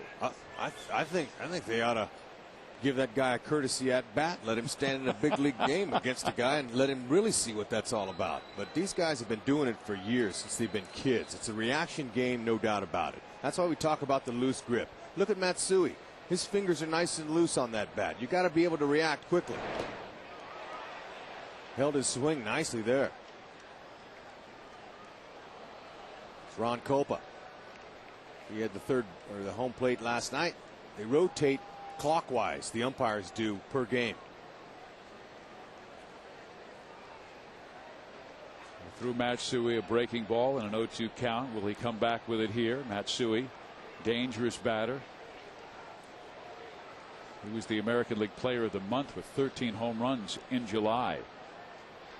Mathis offers fastball first, and he wants it away. A-Rod gets the lead, and Matsui takes it to left field. Willett's racing over, and he gets there for out number 2. Alex back to first base.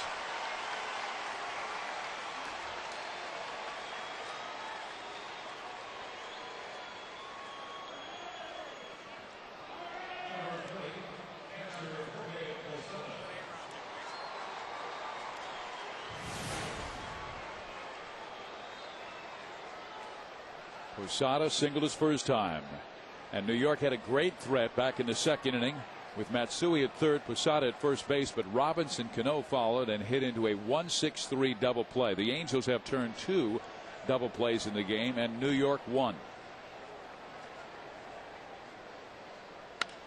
Posada to left field, and the first pitch gets a base hit. A-Rod off to third base. Willits makes the throw go that way, and he should have gone to second. It looked like A-Rod was deking him coming around second base, daring him to throw, and Reggie should have brought it to second base. Now it's a second and third situation because Posada advanced on Willett's throw. Well, Willits throws pretty well. He thought he had a chance, but let's not underestimate Alex Rodriguez's speed.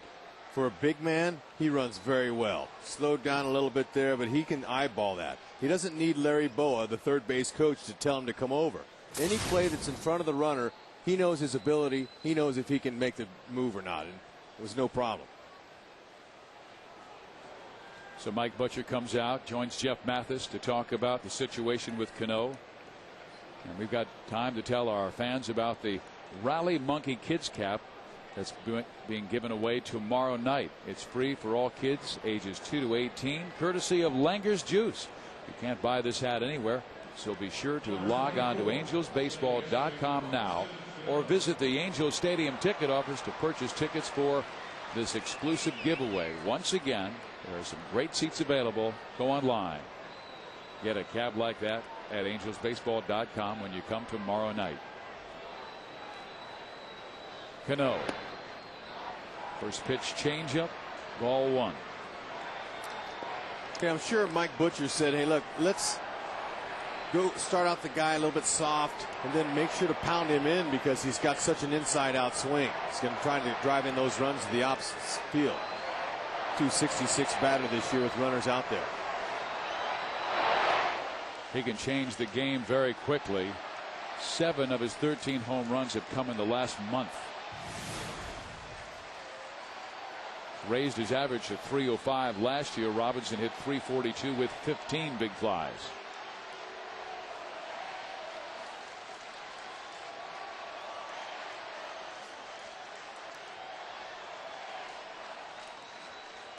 Fans getting stirred up with the big A. Again, 2 on. Rodriguez at third. Posada second base, 2 out. Swung at a bad pitch. That was ball 3. Keep it inside on it. The guy likes the ball out over the plate. Wilson Betemeet on deck.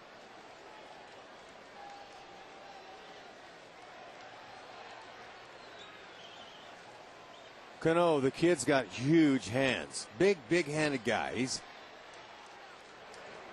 strong. Likes that ball up. Lackey staying with that same location. It almost seems like he doesn't want to deal with Cano. He'd rather deal with Wilson Betemeet, who's waiting on deck. John doesn't walk many. Walked 1 in that 4th inning. 70 RBIs is pretty good for your second baseman. Orlando Cabrera, the shortstop for the Angels, he's got 71. So both of these middle guys are very productive driving runs in.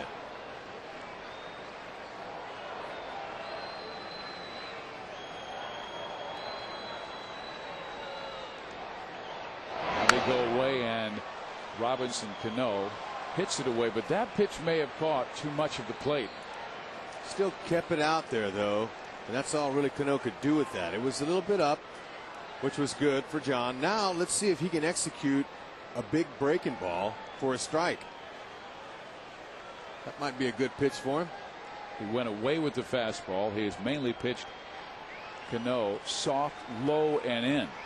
Hitters look for fastballs 3-2 right here.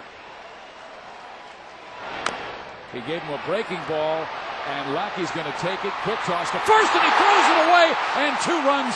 Well, now they've got them hung up at between third and home, and they've got Posada in a rundown. And Posada's tagged out, but a run will score. Rodriguez comes home from third on the throwing error by John Lackey. Wow.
Base wrecks. High chopper off the mound. Guy with speed. Sometimes they're going to favor him. Lackey, you can't really tell had that throw been on the mark if he'd have gotten him. Now A-Rod almost got hit by that throw by Quinlan. So Posada was caught in no man's land, and he's out. Lackey fortunate they only got one on that play. Quinlan was heads up though. Alex was getting ready to tell Posada to slide. Watch him. He's saying, hey, come on, come on, come on, watch out. He's going to grab the bat to move it out of the way, and he says, I almost got hit. 2 throw rundowns, good. Alex was reaching there to try to move that bat out of the way. Almost got hit by Quinlan. So they're ruling it a base hit by Robinson Cano, not an error by John Lackey, which surprises me because I did think if he makes an accurate throw, Cano is out at first base. And Orlando Cabrera now takes his strike.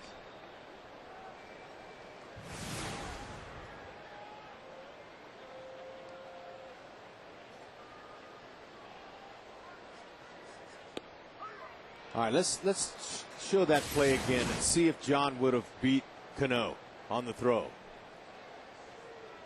Oh, yeah, he would have got him by a step. That's an error all the way. Even though John had to go a long ways for it, he's a good athlete.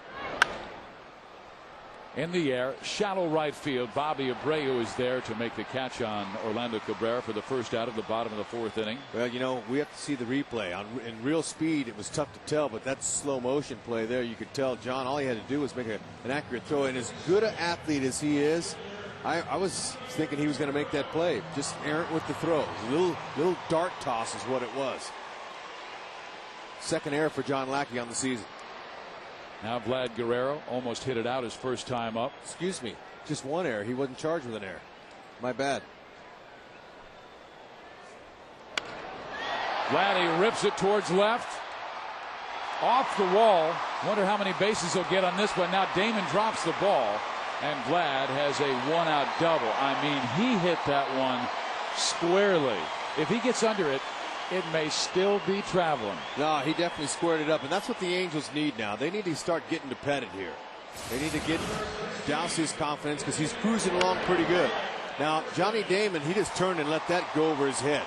Might have to check his forehead for tracer burns, as that ball was just flying by him. Shot. And Mickey Hatcher's been working with Vladimir Guerrero to try to get him to sit down a little bit more at the plate. He's been standing too tall lately. Doesn't have any balance when he swings. Here is Garrett Anderson. Anderson 4 for 4 yesterday with runners in scoring position. Obviously, when you have 10 RBIs in one game, you're doing pretty well with men in scoring position. That's right. He got that average up to 233 with runners in scoring position.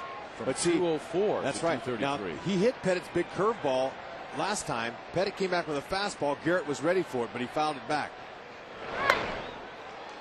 Change up. A little bit something off. Doing a little change up there. You don't usually see that ball to left-handers, because sometimes that ball will creep back over the middle of the plate towards the left-handed bat. Pettit has Garrett down, no balls and 2 strikes. Garrett hitting over 380 against Andy, and their duels against each other. In the dirt, that skips away. Vladdy's going for third, and the throw is not in time. Even Vladimir Guerrero will advance on a ball. I mean, you know, he's their big guy, their big home run guy, but he's very good at reading balls in the dirt. Okay, and so should all his players are. You teach him to be ready for the ball that bounces on the curveball, and then you advance if you think you can. And you love it with 1 out. Now Garrett Anderson, all he has to do is hit the ball on the ground somewhere up the middle. Let's see if they bring their infield in. I'm a little surprised they are, because it's early in the game, just the 4th inning.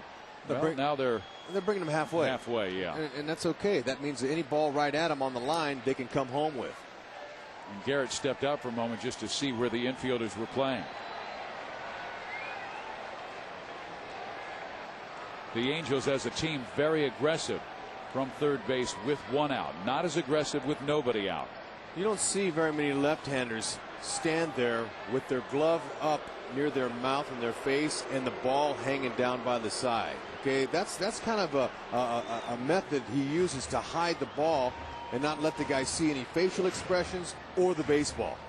It's just like the guy who's his best friend, Roger Clemens. That's right. I mean, watch it now. He's going to put that glove up there, and the ball is in the glove. He's not letting that hitter see any piece of it, which I think is smart. Good, patient. Garrett's locked in. We've seen him swing and miss at balls like that, getting fooled, but his front foot has been the key. He's not overstriding. That front foot's keeping his momentum and his weight back. That's what you want. That baby right there keeps you back. You want to have a whole lot of weight on that front side. Maybe 60-40 weight distributed. Try to jam him inside. The count goes full. 3-2. It almost seems like Pettit, the way he saw Anderson rock the Yankees last night, they want to face even a hot hitter, and Howie Kendrick is waiting in the on-deck circle. Okay, now I would doubt he throws him a big curve here. I bet he stays with the fastball, but we'll see. Garrett does pull it. Yeah, he went with his breaking ball as well. But still, you know, it was a pitch down and nothing he could hit. So Pettit executed a good breaking ball down. Garrett, he's not a walker. Doesn't walk a whole lot at all. 12 walks and 296 at bats. Pettit wants to strike out, has 108 this year, coming in 166 innings. Vladimir trying to get that good secondary lead from third base.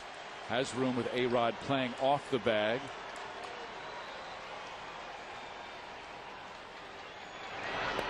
Ball 4.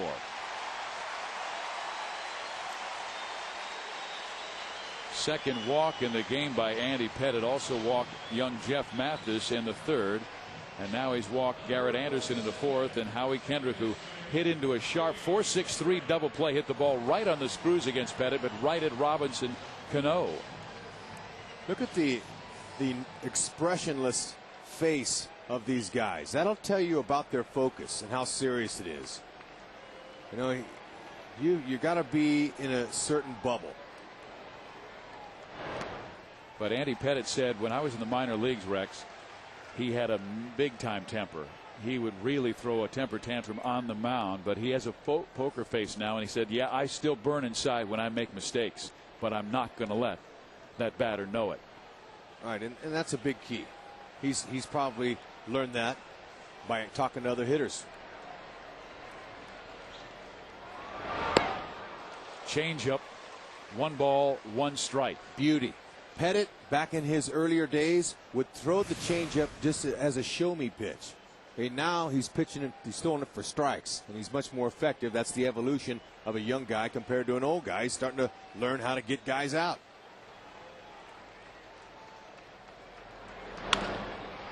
Hit towards third. Rodriguez goes second. One for his turn. Got him! And it denies the Angels a run. Mike Scioscia will argue because it was a bang-bang play. And Alfredo Griffin was arguing with first base umpire Dan Iasonia. Tough play by A-Rod. Safe. Oh, man. Looked like it to me.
Top of the 5th inning.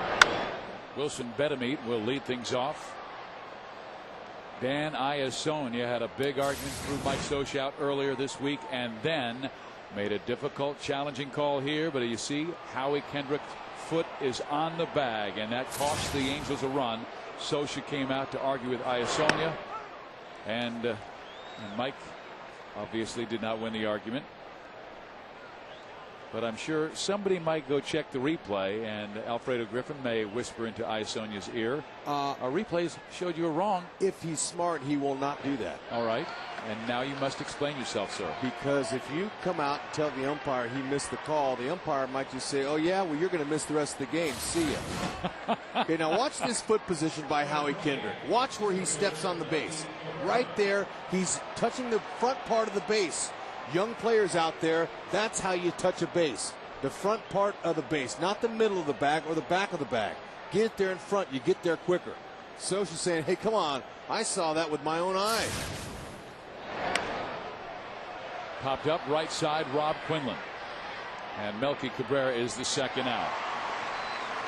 On a check swing in Monday's game, Mike Scioscia got tossed when Iasonia was the third base umpire. I mean, it was an immediate call. Arguing a check swing, balls and strikes. You know, you can't argue balls and strikes. Unwritten rule by. Mike said he did not argue balls and strikes. Iasonia apparently thought that. Short fuse. Angels won 7-6 and 10, and then rocked the Yankees last night 18-9, the most runs ever scored against the New York Yankees by the Angels. Joe Torre's team still chasing Boston, who lost today 2-1 to Tampa Bay. Edwin Jackson threw real well for the Tampa Bay Devil Rays today, and he went into that game 3 wins and 12 losses. Here's Johnny Damon, 2 for 2 in the game with a single and a double. Lackey has not had one 1-2-3 inning yet. He did have an inning where he did get them when Johnny Damon singled in the first, and then Jeter hit into a double play and struck out Abreu, but not one regular 1-2-3 inning. Man, a broken bat flare towards foul territory, and that will be out of play, but Johnny's got to need a new piece of lumber on this one. All right. Our Aflac trivia question of the evening was: the Angels scored 18 runs last night. What's the Angels' record for most runs in a game? Fizz, you guessed the White Sox against the White Sox. I was just saying I remember the White Sox game, but it was 24 in 1979 when Don Baylor had 8 RBIs. I knew that game against the White Sox wasn't the record, but I was picking my brain. Okay, where do you go from here? Sorry, but I remember a 20-run game that we did here at the ballpark. You're right 90% of the time. Thought you were right again. A 2-2 count to Johnny Damon. John Lackey with 2 out. He's thrown 64 pitches on the night and fouled off. Damon now 33 years of age, from Orlando, Florida. His 13th big league season. Started with the Kansas City Royals, spent 1 year in Oakland, then the rest of the time with Boston and now the New York Yankees. Beat the Yankees in that incredible comeback by the Red Sox when they were down 3-0. Down in game 4, 1 out from an elimination, and they roared back and won the series. In there, strike 3 call. 4 strikeouts for John Lackey in 5 innings.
Bottom of the 5th inning of play. Andy Pettitte ready to deal with Gary Matthews, Meister Turris, and Rob Quinlan.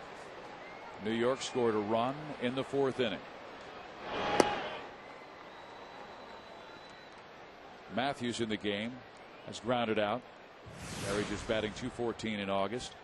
He's done well at home, hitting .319 at the Big A, .223 on the road, and he takes that pitch in. It's a bit low.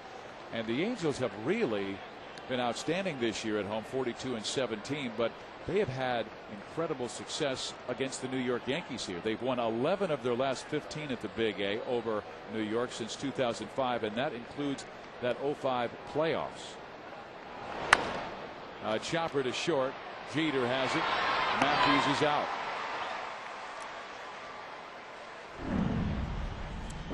Fans will be able to enjoy a normal Angels telecast on FSN West or experience what it's like to be at the ballpark on FSN Prime Ticket. Dugout View presented by your Southern California Chevy dealers tomorrow at 7 on FSN Prime Ticket.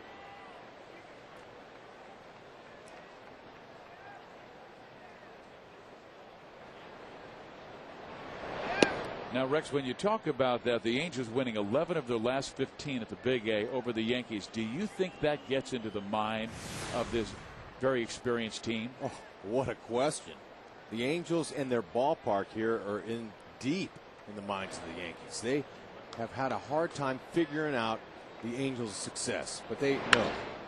Up the middle, and Meister Turris has a base hit. Joe Torre describes in one word the Angels' offense: distracting. Okay? Hideki Matsui says, you get the feeling that they really study us, the Yankees. They've assembled the talent to execute their game plans, particularly their pitchers. They don't make mistakes. They don't self-destruct. Giambi says on the Rally Monkey, man, that's the best gimmick in the league. I love the skits, referring to the movies they put on the board. Okay? Jeter says, we want to be ahead, but anytime they put that monkey on the board, they start scoring runs. I don't know if I like that. Well, we remember going down to talk to Dusty Baker the year after the Angels eliminated the San Francisco Giants and won the World Championship, and we said, hey, Dusty, what do you remember about this ballpark? And he said, those loud halo sticks and that stupid monkey. I think he used another word. Yes, he did, but we cleaned it up. Yeah. But you know what? This is a tough place to play if you're an opponent now. The Angels have shown that. The fans are really rocking. As a matter of fact, Alex Rodriguez told me that this ballpark is electric, and he loves it. Take that any way you want. Is that Rex Hudler's negotiation leverage? That's my words interpreted through Alex. His words. Interpreted through me. Does that make sense? He did tell me that he would love to have you broadcast his games. Well, this guy here is a premium player, and in order for him to wear that Angel uniform, it's going to take some premium dollars, and that's something that's way out of my league. Well, Mike Scioscia was asked that question the other day, and he just said, hey, you're asking the wrong guy. He goes, me and 29 other managers, including Joe Torre in that other locker room, would love to have Alex Rodriguez. He is the best player in the game.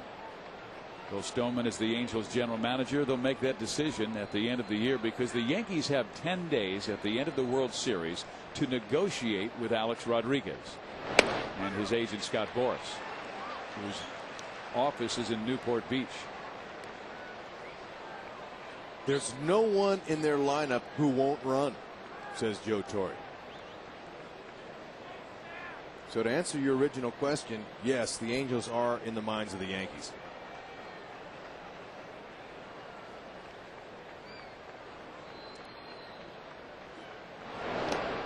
I tell you, the Angel runners at first base have the shortest leads I've seen all year long. Andy Pettitte has that move that is so close to a balk.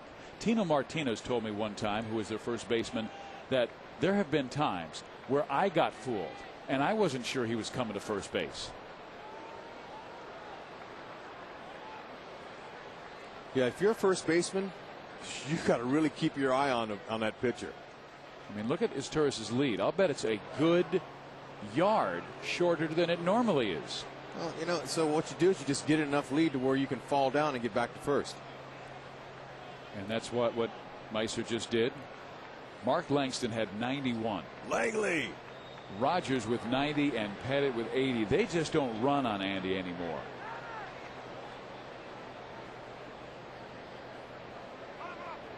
There's a nice hold by Pettit. Okay, so if you want to hit and run on a guy like this, you better make sure that he goes home, number one, and number two, that that batter makes some kind of contact or you're out at second base, because there's no way you're going to get a jump. Hit and runs, you got to make sure he goes home. Quinlan goes to right field down the line, but it twists and goes foul. And fans come out and see Rob Quinlan at the AT&T store on Main Street in Orange on Saturday. Rob will be signing autographs from 11 in the morning to 1 in the afternoon. Join him on all the fun, prizes, and Angels excitement. It's courtesy of AT&T, and he is one of the most delightful guys you will ever meet. So you'll enjoy not only having him sign an autograph, but getting a chance to talk to the kid from Minnesota. Again fouled off. Pettit was a big leaguer for the first time in '95 against the Yankees, and I was a member of the Angels, and I faced him a few times then. He won 12 games that season. In '96, he won 21 games. Okay, so he was the new kid on the block and was really good. And I remember being at first base, and he picked me off, and I was like, wow, I didn't even have a big lead. And so you really got to watch. There's a little step-off move he's got to show you as well. Mark Langston had one of the best step-off moves I've ever seen, along with Terry Mulholland. It's interesting you bring up '95 because that team that you were on was the last Angels team that swept the Yankees at the Big A. Now the Angels swept New York at Yankee Stadium back in May, but it's been 12 years since they swept New York here at Angel Stadium. But Pettit, I remember he'd be running in the outfield, and I was a veteran, and I knew that rookies don't know a whole lot of etiquette, so I tried to befriend him, tell him how great he was. Man, you're a good left-hander. Gosh, you look so good.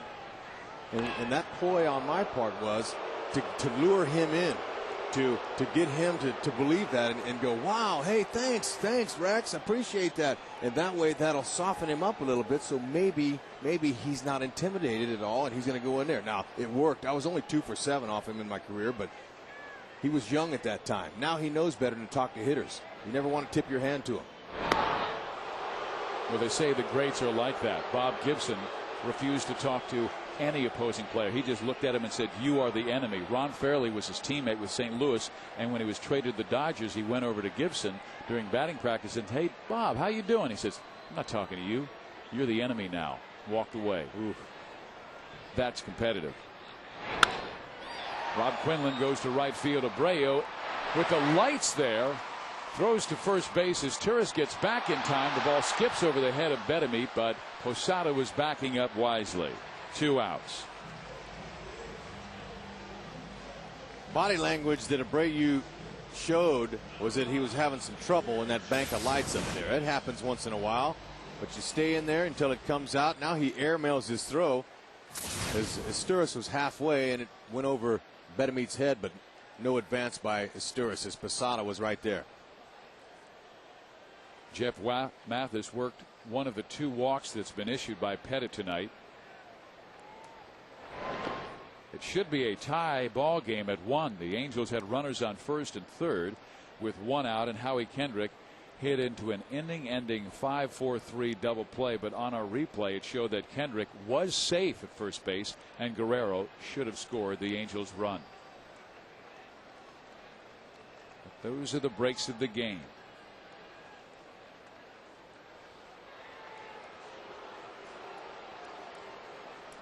We told you today Minnesota knocked off Seattle 8-4. Oakland beat Toronto 4-1, but the biggest game of the day, the biggest story really, is Texas beat Baltimore 30-3. The most runs in the big leagues since 1900.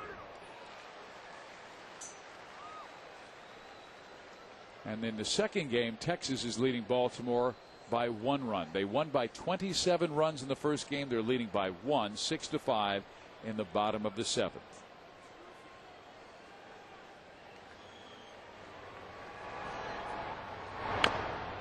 In that game, Marlon Byrd and Travis Metcalf both hit grand slams, and Jared Saltalamacchia and Ramon Vasquez hit 2 home runs each. There it is. The Red Sox in 1950 scored 29. The White Sox in 1955 also scored 29, but Texas eclipsed them today. Most runs scored in a game in 110 years. Pettit strikes out Jeff Mathis through 5, and he has shut out the Angels.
Now it's time for the Coors Light Cold Blast, and Garrett Anderson put the Yankees on ice last night with this grand slam home run. That set an Angels record, his 8th grand slam, and 10 RBIs, most in one game in Angels history. And he has been mentoring Casey Kotchman ever since that young man came up from the minor leagues. Matter of fact, when Garrett was in the minor leagues at rookie ball in the old Pioneer League, Casey's dad, Tom Kotchman, was Garrett's manager, and Casey was the bat boy during the summers. All right, that pitch right there, one of John's keys. Stay on the outside corner. It's Jeter, Abreu, and A-Rod here in the top of the 6th. Jeter 0 for 2, grounding into a double play and flying out to center field.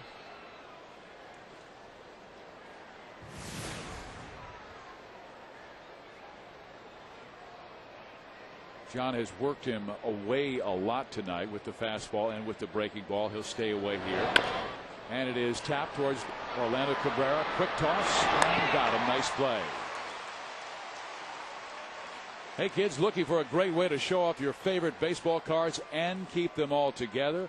Well, the Angels have your answer. Come out to the Big A this Saturday, August 25th, for the Angels Baseball Card House giveaway.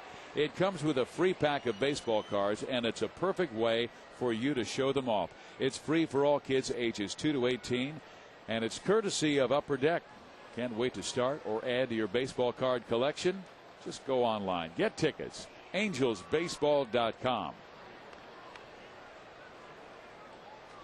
Jeter's out for the 3rd time. Abreu comes up and takes a good hook from Lackey at 76 miles an hour. Abreu 0 for 2 as John has worked him soft in, Rex, but when he struck him out, it's on a fastball, inner half. Kelvin got him twice on that pitch right there last night. So once you find a little weakness in a batter, you just stay right on that weakness until he shows you he can hit it. And they're staying inside with the fastball, and John barely misses. It's a 2-1 count to Bobby. So as a hitter, all of a sudden you start looking inside, and then maybe John goes away either with the fastball or the changeup. They do go away. Good pitch by John. Just the ability to change the hitter's line of sight. Down and in, up and away.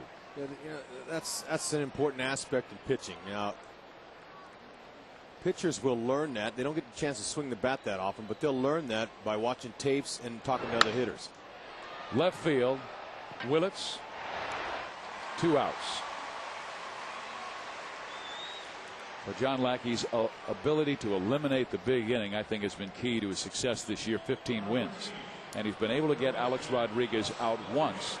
He did walk him, and that result was Rodriguez would score the game's only run on Lackey's miscue in the 4th inning. In a play we really thought was an error by John, was ruled an infield hit by Robinson Cano. And A-Rod scored in the play.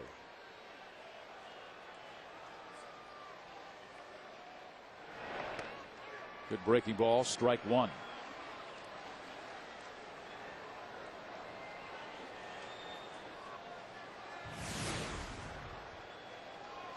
He is 21st all-time in home runs with 506.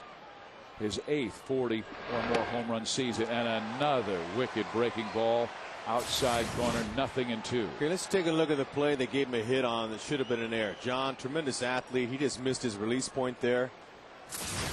If the throw is accurate, Cano's out. Yeah, they got him.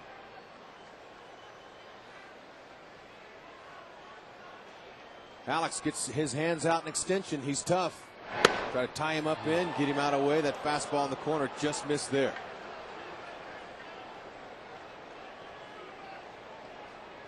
Long arms, strong hands. Pound him in. Try to. Make sure you get it in there, though. Don't miss. Most home runs come on pitchers' mistakes trying to get the ball in and leave it over. Breaking ball. A 2-2 count to A-Rod. He has a good eye, very disciplined hitter. It's hard to believe now at the age of 32 he's already been in the big leagues 13 years. Check out Mathis, how he blocks this ball, but watch his hand, his throwing hand. Watch where he puts it, his throwing hand, behind his back. Why? Because he doesn't want to take a ball off his fingers and ruin his throwing. Ruin his hand. He does it again there. Now, Rex, would he change up with a guy on base, let's say a guy at third base, where you don't want to let the ball skip by you and that run come home from third? Would he then release the hand, bring it forward, and help him out cupping? He might. He might alter it a little bit with third base, a guy there. But, usually, a guy with good fundamentals and is fundamentally sound will do that. They'll also put that hand behind their back when the pitch comes, just to stay away from foul tips. That's how to protect your hand. Lackey does not give in. He thought he had strike 3 with the body language that he showed home plate umpire Paul Emmel. I had a feeling this game would be a lot different than last night's with these two horses pitching. Pettit and Lackey, both tough Texans, both on top of their games. Breaking ball, not where it's caught, it's where it crosses the plate. Must have been up and maybe in a little.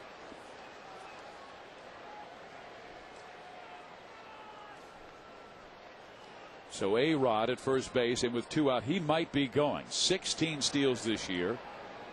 Mathis kept him close with 2 very good throws. Rodriguez is going. Mathis from his knees has no chance to get A-Rod, and now he's in scoring position with 2 out. Talked about his speed. Tell you, that's his 17 stolen bases. Only been caught twice.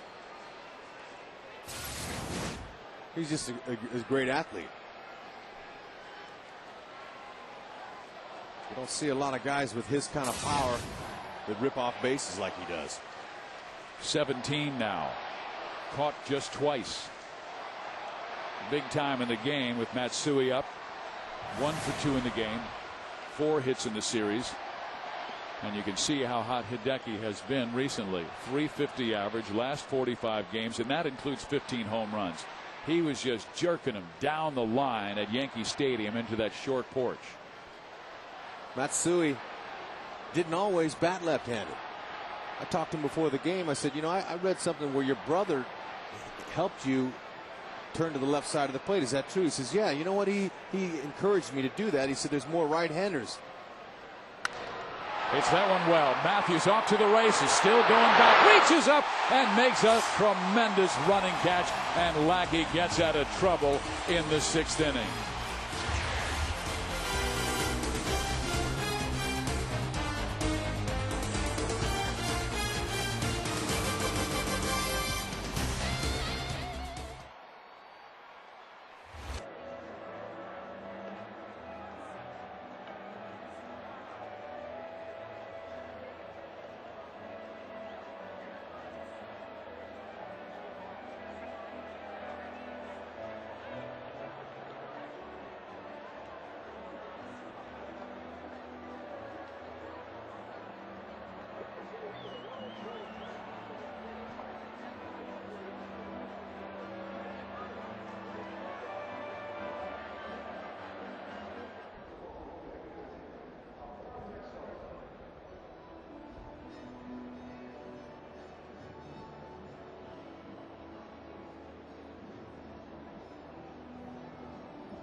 HDTV of Major League Baseball. Gary Matthews taking a run away from the New York Yankees. John Lackey says, "That's my guy, saved me again." I remember the first game of the year, Gary Matthews took a home run away from an opponent, and we saw John Lackey walking back to the dugout, and we could read his lips, and he said, "That's why we got him." Gary Matthews, he has saved so many pitchers' runs this year. That was Mark Teixeira. Yeah. Teixeira now having quite a year with Atlanta after the trade from Texas to Atlanta. Reggie Willits will lead it off. 3rd time through the order now here in the 6th inning. Here's Reggie Willits. You see the trouble he's had against the Yankees, and currently 9 strikeouts in his last 4 games. That's not like Willits at all. And right now the Angels do not have the luxury of having Sean Figgins. He is day to day because of that left wrist problem that troubled him last night. Took himself out of the ball game. That's right. They did an MRI and a CAT scan, and they revealed a bone bruise on the outside of his left wrist. And a CAT scan, for those of you who don't know what that is, it's the use of a computer to produce a cross-sectional view of an anatomical part of being investigated from X-ray data. Did you understand that? I'm not sure I understood what you said, but I think I understand what I think you meant to have me decode. That's the medical glossary. It says use of a computer to produce a cross-sectional view of an anatomical part being investigated from X-ray data. I got it now. That's a CAT scan. Please don't tell me what an MRI is. Oof. I will.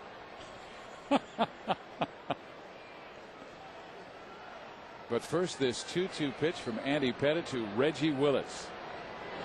And now Rex Hudler's explanation of an MRI as Willits strikes out for the 3rd time. Willits' little hat trick. Okay, magnetic resonance imaging. Imaging procedure in which a radio frequency pulse causes certain electrical elements of the injured tissue to react to this pulse. And through this process, a computer display and permanent film establish a visual image. Rex loves that Google. That's the medical glossary. Here's Orlando Cabrera. Angels trailing by a run. New York scored the run in the 4th inning. Those are big words, man. No wonder you got to go to college for 8 years to be a doctor. And that's just to learn the words. Wow. First 4 years, learn the words. Next 4 years, actually study the muscles.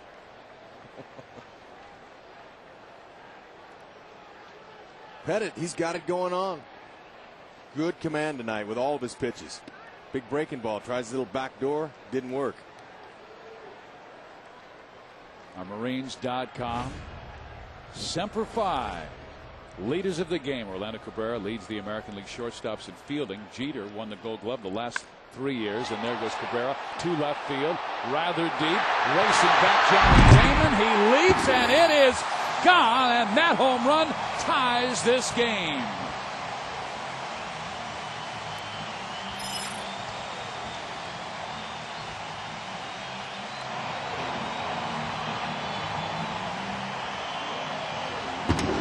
OC got some elevation. He needed it. Got it up there, enough to carry out. Cabrera, 8th home run. Curveball, a hanger. He caught it just perfectly underneath it. Now that's the first home run Pettit's given up in 46 innings. 5 starts. He had been absolutely remarkable with his ability to keep the ball down, but hung that one, and Orlando just blasted his 8th home run of the year. A 1-1 ball game. That's his thumb guard in his mouth, for any of those wondering what that is. Wears that on his top hand thumb down low to take the friction away from the sting of the bat. Vladimir Guerrero almost hit a home run his last time up. Swings mightily at a 90-mile-an-hour heater away from him and misses. It's a 1-1 count. He laced a shot that hit the base of the wall, but I'll bet it was going out there about 105 miles an hour. Okay, Mickey Hatcher wants him to sit down a little bit, get a little bend in those knees. He's been standing straight up, and I noticed that last night with Vladdy. He's standing almost straight up. I think so he can reach that outside pitch, but when you stand up, you don't have as much balance. When you squat down and sit down, you have a little bit more balance in your legs. So he's got a little bit of bend tonight. This game is all about adjustments from the mound side to the hitting side, constantly making adjustments day to day. Good hit and count right here.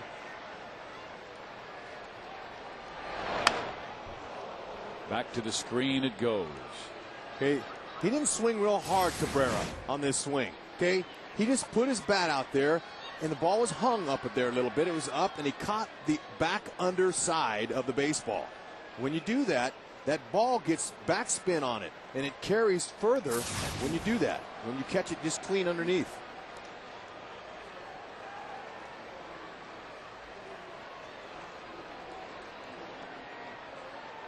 Pettit ready now with the 3-2 pitch to Vladimir Guerrero. He swings and misses at the changeup and strikes out. 6 strikeouts now for Andy.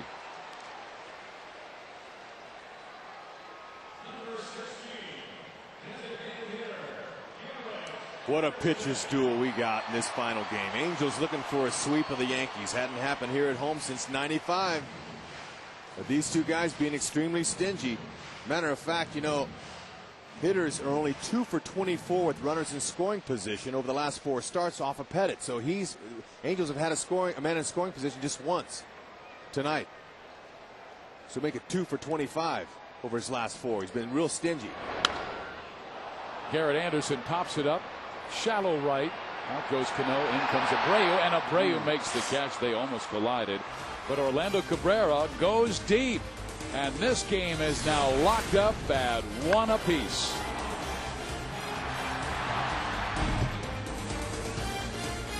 High game.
1-0 lead for 5.5 innings, and then that guy Orlando Cabrera busted his 8th home run of the year, tying the game at 1. Another dandy between the Angels and Yankees. The Angels have already clinched the season series 6 victories to 2. And the Halos have won the 9th season series over New York since 1995. The Yankees have won just 3, and they split the others. Here is John Lackey to face Jorge Posada, who shows bunt. He is 2 for 2 in the game. What a year Posada's having. And his careers get against John Lackey almost 400.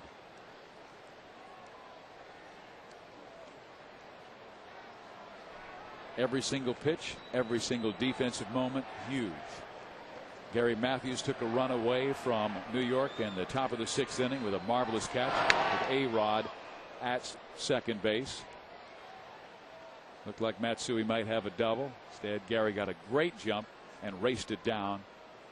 He made a leaping catch, running catch near the warning track in center field.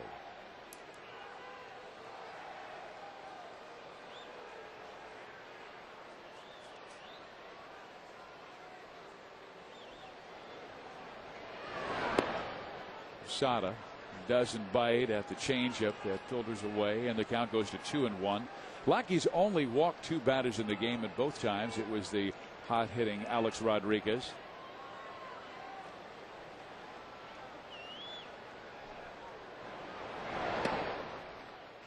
Three and 1. A-Rod walked with 1 out in the 4th inning. Matsui flied out to left field. Posada then singled, and then Cano reached on an infield play, a high chopper that Lackey ran down. Looked like he had to throw if he made it accurately to get Cano at first base, but threw it over his head, and Rodriguez scored.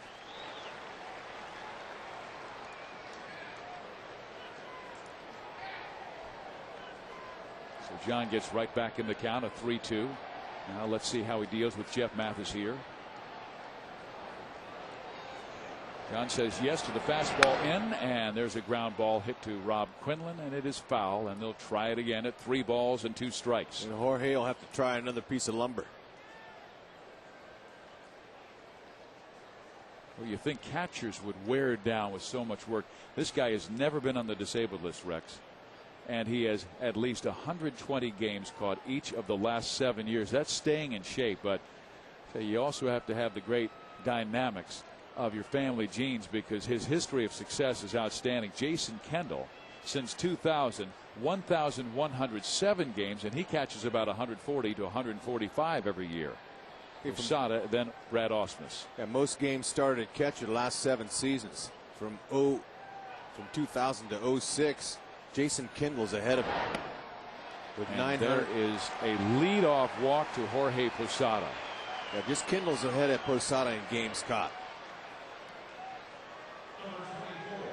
Time for our Chevy scoreboard. Minnesota beats Seattle 8-4. Miguel Batista, starting pitcher for the M's, gave up 8 runs in just 2 innings. Michael Kadire hit a grand slam off of him.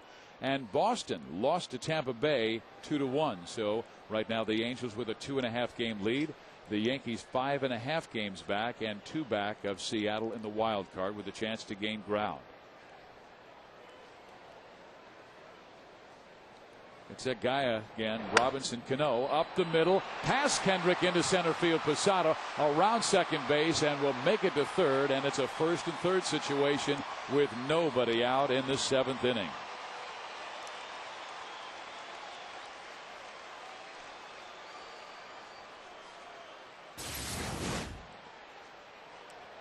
Ball was up, elevated a little bit. Posada is going to go to third base.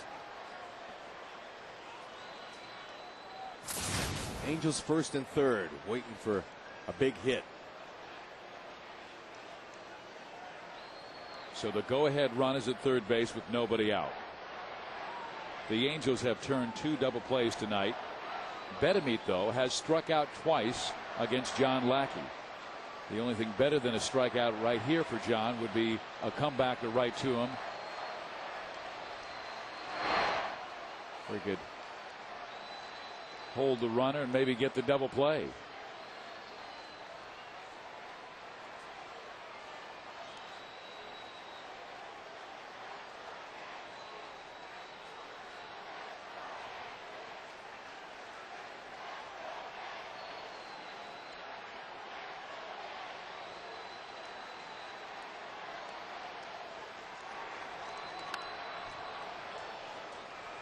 Hey, those fastballs that John's putting up in the zone and away just a little bit are extremely effective. Okay, it looks good to the hitter, but the best they can do with that is to foul it off. So he's been able to get some big strikes working on that outside corner, which was one of his keys for success tonight against the Yankees. He hasn't pitched inside a whole lot, although he has 11 hit batters this year. Leads the Angels staff. Haven't seen him back off a lot of hitters. And that is whistled to right field. Vladimir will make the catch. Posada cannot go, and the runners must hold on the throw by Guerrero. Wow.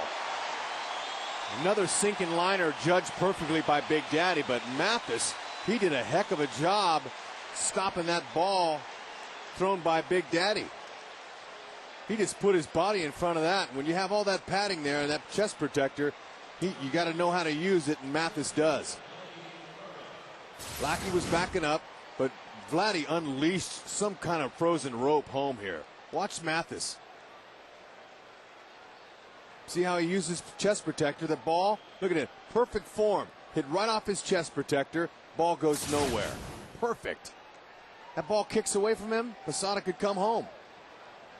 Now Lackey wants the double play. The Angels defense has turned two behind him tonight.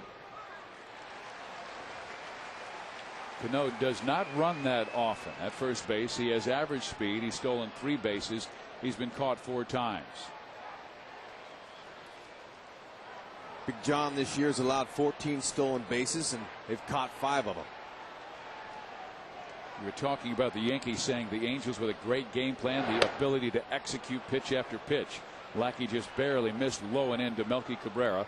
He solved Melky twice. Once when he tried to bunt his way on and Mathis threw him out. The other time he popped up to first baseman Rob Quinlan.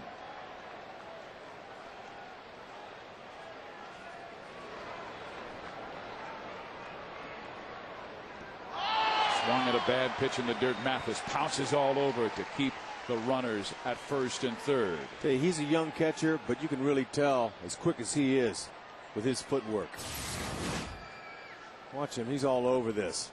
Look at him get to his feet quickly, takes his mask off, and he's on it before Cano can even think about going to second. This kid's really looks sharp behind the plate.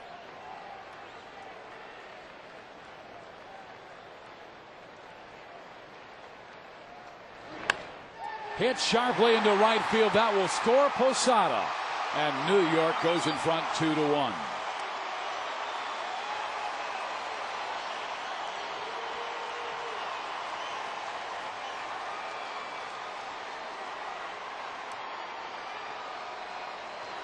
Hey, Yankees looking for a big hit. They got it right here.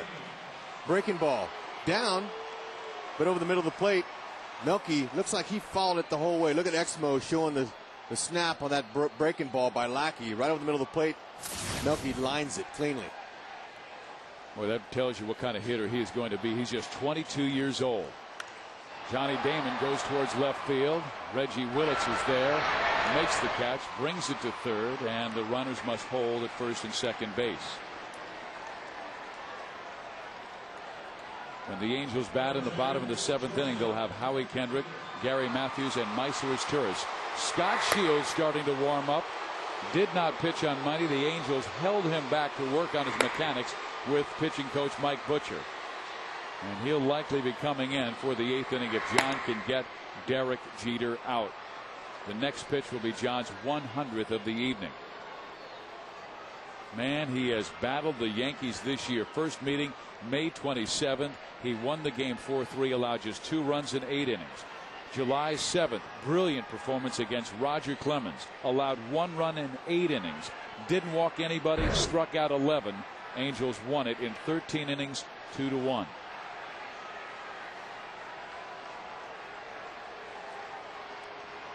Jeter is 0 for 3. Strike 1.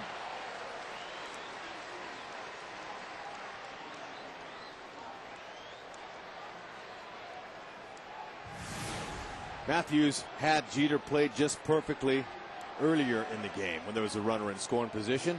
He's in that same spot.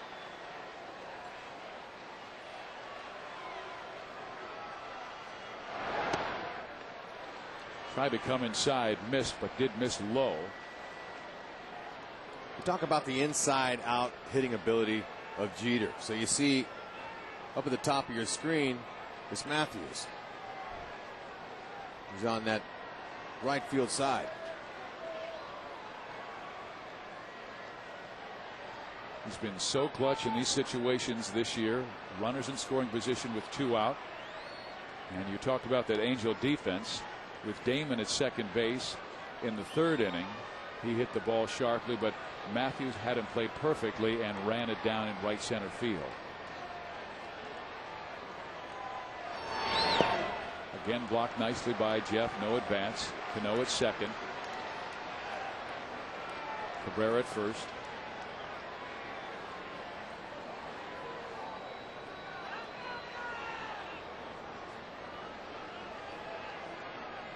See John, he's focusing pitch to pitch, taking a little bit more time now on Jeter, knowing this 2-out situation could be really big for him if he can get him out. Line to right field. They're going to send Robinson Cano. The throw by Vladimir Guerrero. Not in time. Throw to second base. Jeter's out. But New York scores 2 runs in the top of the 7th inning to open up a 3-1 lead on the Angels.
Brought to you by your Southern California Chevy dealer. Visit SoCalChevy.com today. Steve Physiak, Rex Hudler with you. Another sold-out Angel Stadium. And fans, pennant fevers in the air at the Big A, and groups of 25 or more can save up to 40% off ticket office prices on select game dates as the Angels make a push for the playoffs. So go on in, tell your boss, hey, we need to take the whole office to the Angels game. It's a great deal. You'll get a raise, and group cap night or one of the other Angels exciting group packages is available at 888-796-HALO. Ask for a group sales account executive for more information. You think they'll get a raise? Absolutely. You can save your company 40% on tickets. Get it done. Get her done. All right, that's what Scioscia's hoping Howie Kinder can do here. Get something happening here in this inning. Get a couple runs back. Nobody's on this time for Howie. He has hit into 2 double plays, hitting the ball sharply but right at fielders. And Pettit's pitch counts a beautiful 84 pitches thrown. Starting the 7th inning, since the All-Star break, he has thrown as many as 117 pitches in a game. Man, I'm hoping that we get a chance to see Jabba Chamberlain. This kid's supposed to be an excellent young pitcher, and they're using him out of the bullpen, but they may not tonight. And Pettit could just carry it to Mariano if it stays like it is. New York needs to win. I'm staying with the experience. That's hit sharply. Cano has it, bobbles it now, and Kendrick is safe. That's a good start for the bottom of the 7th inning for the Angels. All right, that ball's hit hard. But Cano, if he can pull it out of his glove cleanly, he's going to throw him out. Transfer from glove to hand, a little sloppy, and like the first two games, that's the word to describe his defense, has been sloppy.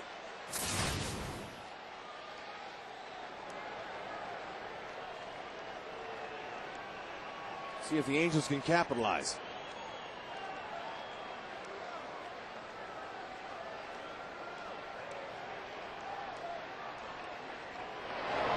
Gary Matthews goes after the first pitch, lifts it in the air right side, and Bobby Abreu makes the catch. Kendrick back to first base. So Matthews 0 for 3 tonight. Angels need his offense.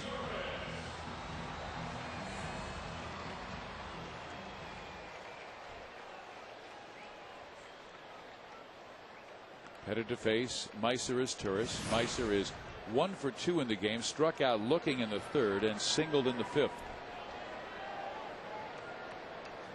He's raised his batting average to .268.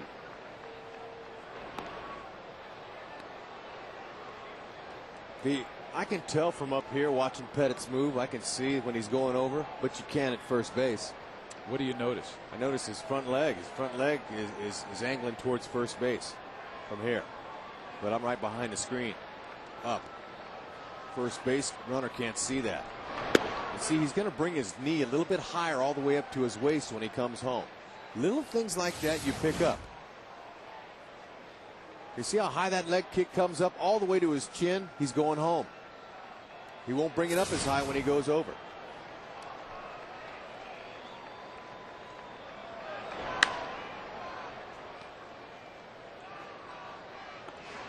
So was he bringing it up about level to the waist when he's going to first base? Yeah, he'll go right under his letters here when he's going over to first base. He'll go to his chin when he's going home.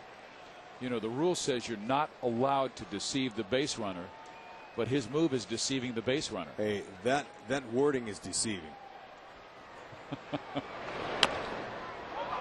A chopper to Betemit. He has no play at second base. Pettit covering, gets the out, and then turns and looks to make sure Kendrick doesn't advance. Woo, man, tie doesn't go to the runner there. That looked like it was a dead tie.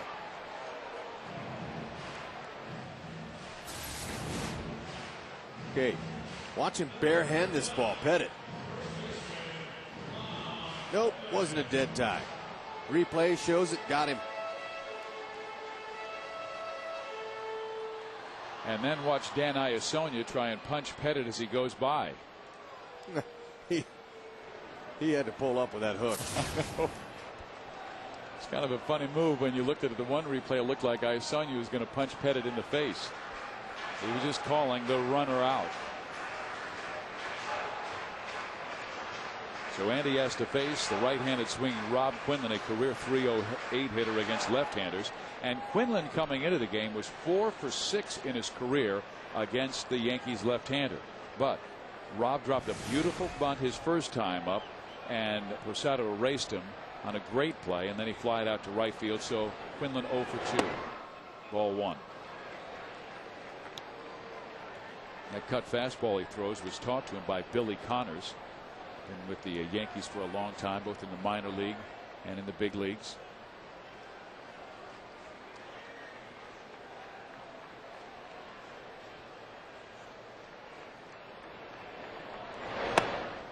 Two balls and no strikes.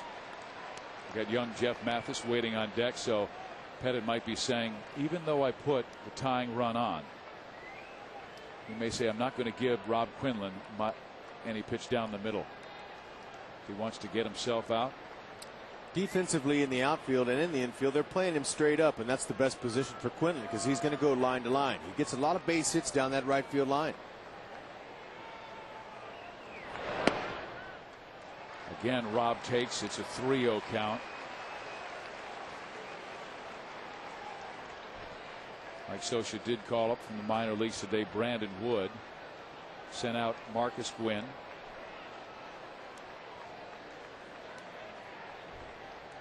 Give him a green light. What the heck? It's getting late. 3-1. All right, now make him do it again. It's a good little cutter in there. Looks like a slider, but that's called a cut fastball.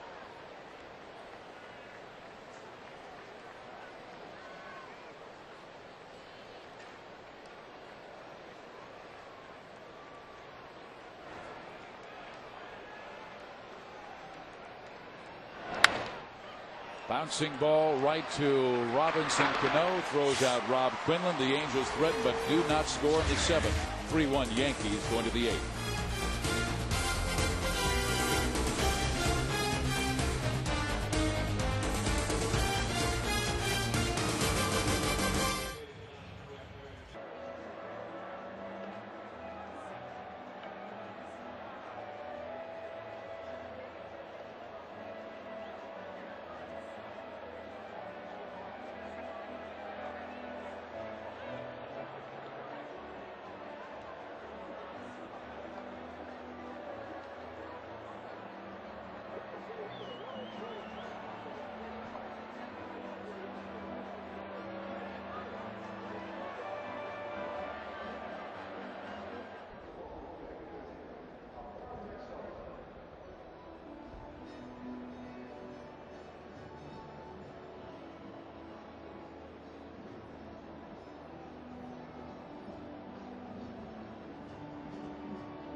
Yankees with a 3-1 lead over the Angels. The Angels with 1 run, 5 hits after last night getting 18 runs on 17 hits. Pettit has been absolutely dominating, but the Angels 6-2 versus the Yankees this year. They have clinched the season series. The Angels cannot lose any ground in the American League West because Seattle lost today 8-4 to Minnesota.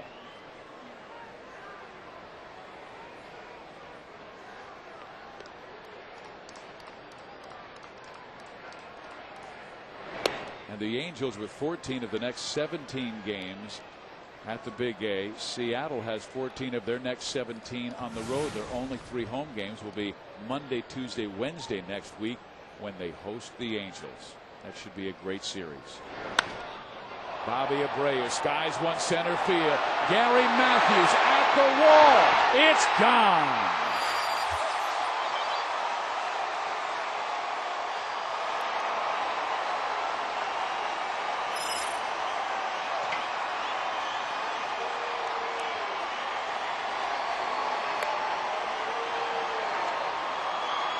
And Abreu, he got all of this one. The ball was hit high, but that's a good swing. Mathis clapped his glove. He knew it. Watch Mathis. He's going to say, rats. He got that one. You can tell by the sound when you're down there. Matthews ran out of room.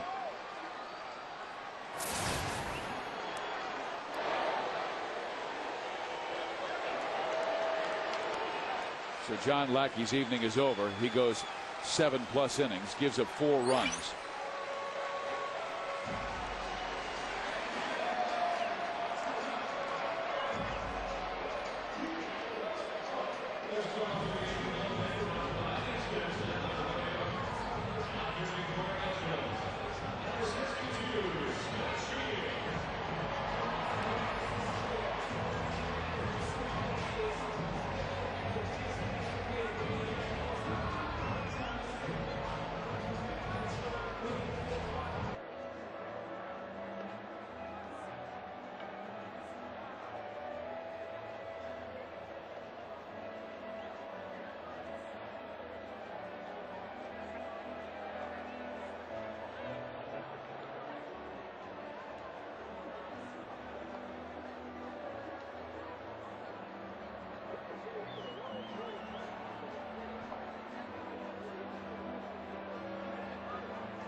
Bottom of the 8th. Excuse me.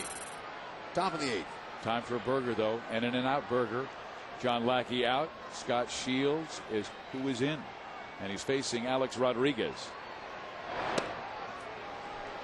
Post break for Scott Shields. It's been a tough time. 8.56 ERA and 10.29 in 8 games this month. Before the break, he was absolutely outstanding. Had put together a streak where he did not allow a run in 19 straight games. And Mike Butcher said to Mike Scioscia, we need to get him on the side and change the mechanics. And they worked with Scott on Monday and did not allow him to pitch in that game. They worked on reaching out and finishing his pitches, getting some extension on the end. He's not finishing his pitches. Facing one of the most dangerous hitters in the game, and Alex Rodriguez. Walked twice. A-Rod takes a strike, and that's where Scott usually finds success. Outside corner at the knees and about 92 miles an hour. Occasionally he'll drop down and try to throw a two-seamer. Alter his arm angle. Let's see. Ooh. Not that time. So a leadoff home run by Bobby Abreu. Now Shields comes on, walks his first man. And Scott has had considerable success against these New York Yankees. In his career, he has a 2-1 record and a 2.21 earned run average. He's had terrific games, holding leads for the Angels, both here at the Big A and at Yankee Stadium. He was part of the domination earlier this year in New York, where the Angels swept the series in late May. Shields had 2 holds in that series.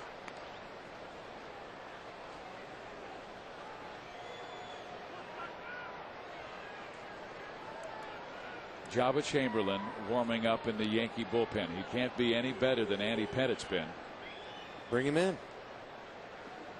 Get Pettit out of there. Well, that's what I'd like to see. Well, best way to get him out of there is to bust him, get a few hits on him. But he's been very stingy. Good location for Pettit tonight. Hideki Matsui now up. He is singled, flied out, and been robbed of a double on a wonderful catch by Gary Matthews. Ripped down the line. A-Rod around second base, hustling to third. Larry Bowa will hold him there, and the Yankees have runners on second and third with nobody out and trying to bust this game wide open.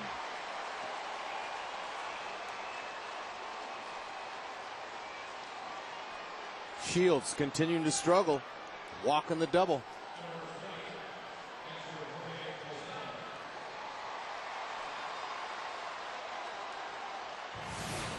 And the red-hot Jorge Posada comes up. On base all 3 times. A solid single to center field, a line single to left, and a walk and a run scored in that 2-run 7th inning. The Yankees have scored 1 so far in the 8th.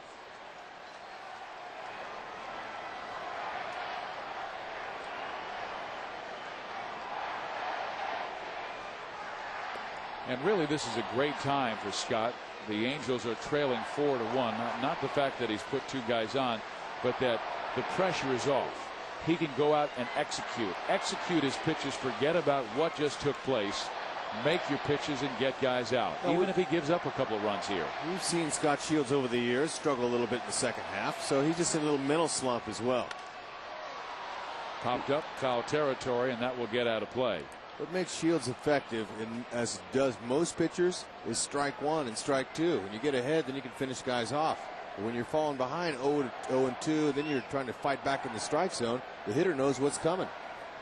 Shields pretty much a 2-seam fastball guy anyway. Fastball, curveball are his pitches. Great movement when he's on.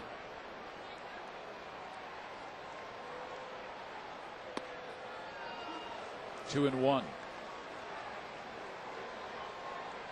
A-Rod walked. Matsui doubled. A 2-1 count to Jorge Posada.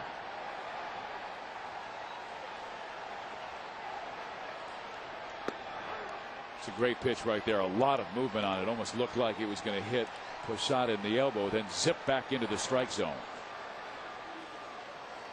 But right now, Scott's ability to repeat pitches has been part of the inconsistency. You know, also his shoulder, he has issues when his left shoulder flies open a little. Throws the same pitch again and barely misses. I thought he'd get that call from Paul Emmel. Usually does.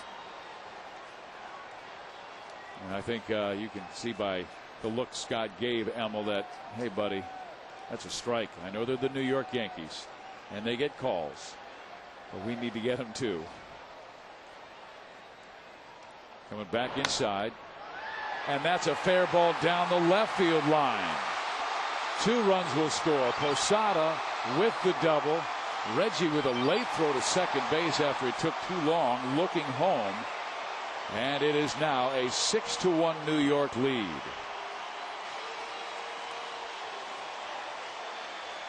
Okay, the luck is just not with Scott Shields right now. That ball was a good pitch. Posada jammed him, and he just fought it off. Look at that, right over the base. Wouldn't you know it, the way Shields has been going? I mean, just spinning sideways over the base. Yeah, I think he'll be pleased when he looks at the videotape of that, because that was a quality pitch. 2-3 exactly where he wanted to. Just a great at bat by Posada. It's just the funny thing about this game, you know, everything comes in bunches. Well, they're coming in bunches in this inning, as the Angels have not been able to record an out, and New York scored 3 times. The leadoff home run by Abreu, a walk to A-Rod, and then back-to-back doubles by Matsui and Posada. Well, they certainly came in bunches in that first game in the doubleheader against Texas and Baltimore, huh? Yeah, Texas only scored 30 runs tonight. 30 runs by the Rangers, and that is the most in Major League Baseball since 1900.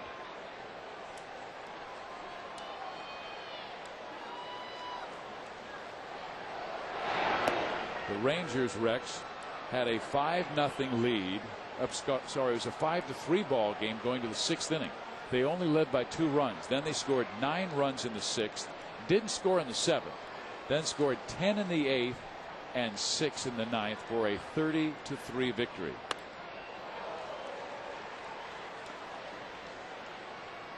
$110 years is a long time. Yeah, it was 1897 that the Chicago Cubs had 36 runs in one game, and that is the Major League record.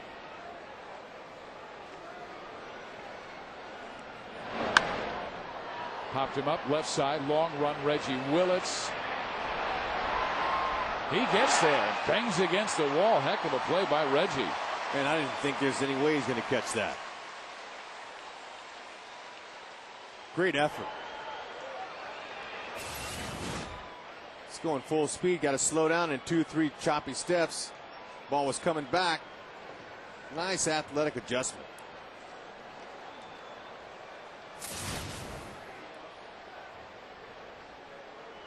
There's some really good races in both leagues now, as Shields will now come out of the game, and the Angels will bring in Chris Buchek.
On FSN West or experience what it's like to be at the ballpark on FSN Prime Ticket. Dugout View presented by your Southern California Chevy dealers tomorrow at 7 o'clock on FSN Prime Ticket. Steve Physiak, Rex Hudler, that's the view you'll see tomorrow night, or you can see the way it is done tonight with a shot like that, not from the dugout. It's okay. That's the greatest camera shot in sports. You get to see the pitcher, the catcher, and the hitter, and the break of the ball, and the catcher giving the signs. Okay. Your thoughts? That's okay. That's your opinion. I like that Exmo shot from the back of the plate. I can't remember when they brought that in, the center field camera shot, but it really completely changed televised baseball. Well, you can see everything. I'll show you my shot. You like that shot? Only not exact angle. If they'll zoom in a little bit and give me the tight rotation on that ball, I'd like to see that. It looks like you're pulling your hairnet down over your eyes. Thank you for pulling it in. Look at him. See, it's giving me the pitcher shot. This is what the hitter looks like. This is what he looks at. Sees that guy up there on that bump? I get to see all three in this one. That's okay. They still haven't shown me my shot, but they will. We've seen it plenty of time. That Exmo camera shot is one of the best innovative technological inventions in a long time. Best live shot, center field. I like the replay shots. All right, I'll just change it to that. Wilson Betemit. We're talking about the great races going around in the American League. Cleveland had a half-game lead on Detroit, and they were playing tonight, and what a game they had in Detroit, where the Tribe beat the Tigers 11-8. Terrific ball game. So Cleveland holds on to that lead in the American League Central and pushes it now to a game and a half. Both the Tigers and Indians had been struggling going into that game. Cleveland had won just 4 of their last 10, and Detroit had split the last 10. Right. And there's your shot, Rex. Here it is. Looking at that pitcher, seeing the exact rotation of that ball coming in there, slow motion. That's a beautiful thing. Chris Buchek, the new pitcher for the Angels, facing Wilson Betemit, man at second base. New York is opening a 5-run lead, and Betemit skies it in the air, right side. Vladimir Guerrero setting up for the throw to third base, and he airs it out.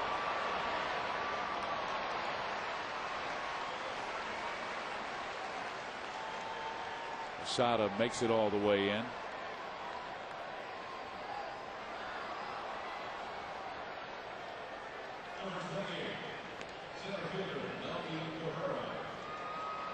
Vladdy's been making a lot of throws out there in that outfield in this game. I mean, he just, he doesn't just lob them in either. He gives everything on every throw.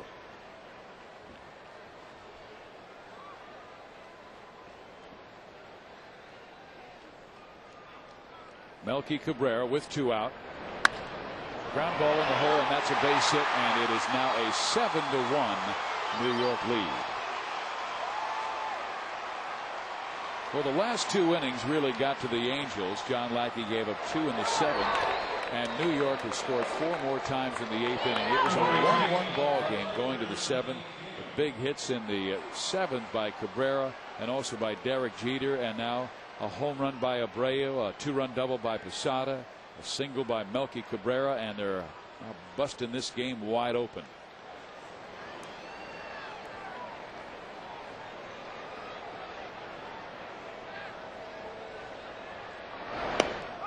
Johnny Damon, the batter.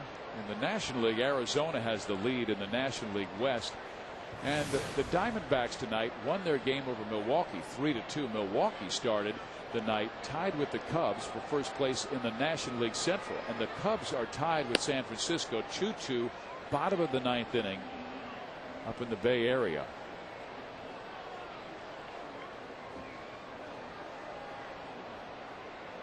Milwaukee, who had been struggling so much lately, had won 2 in a row, but they lose by 1 tonight. And Arizona holds their 3.5 game lead over San Diego. Padres won over the Mets today 7-5, so the Pods remain within 3.5 of Arizona. Colorado and the Dodgers 6 back. Dodgers won big over Philadelphia 15-3.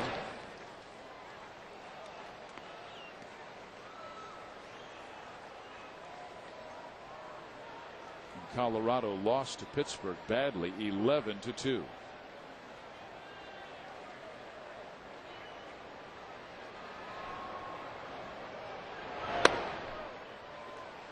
Damon works the walk, and that will move Cabrera into scoring position at second base.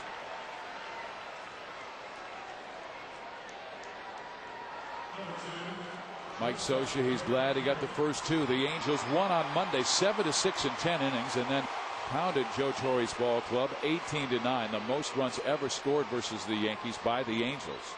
18 runs, and they have just one tonight against a guy dominating them, Andy Pettitte. So if Joe Torre's Yankees win this game, Joe Torre will surpass the great Casey Stengel for second place on the all-time managerial list for the Yankees.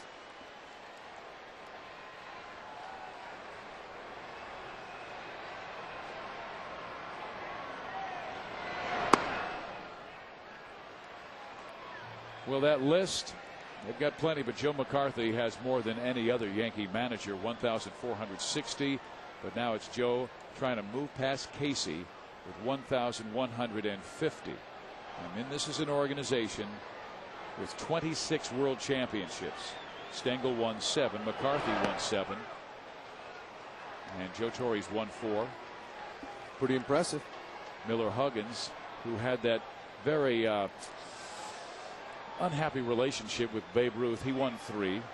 Ruth couldn't stand him, and Huggins couldn't stand Ruth, and yet their monuments are side by side up beyond the outfield wall at Yankee Stadium. Out of play. All the numbers that the Yankees have retired is amazing. Almost all their single digits are gone. Jeter, number 2, that'll be in. Joe Torre's number 6 could be in. And all single digits will be gone. And they'll be done with a single digit, so hang with them. Number 1 was Billy Martin. Number 2 is Derek Jeter. Babe Ruth was number 3.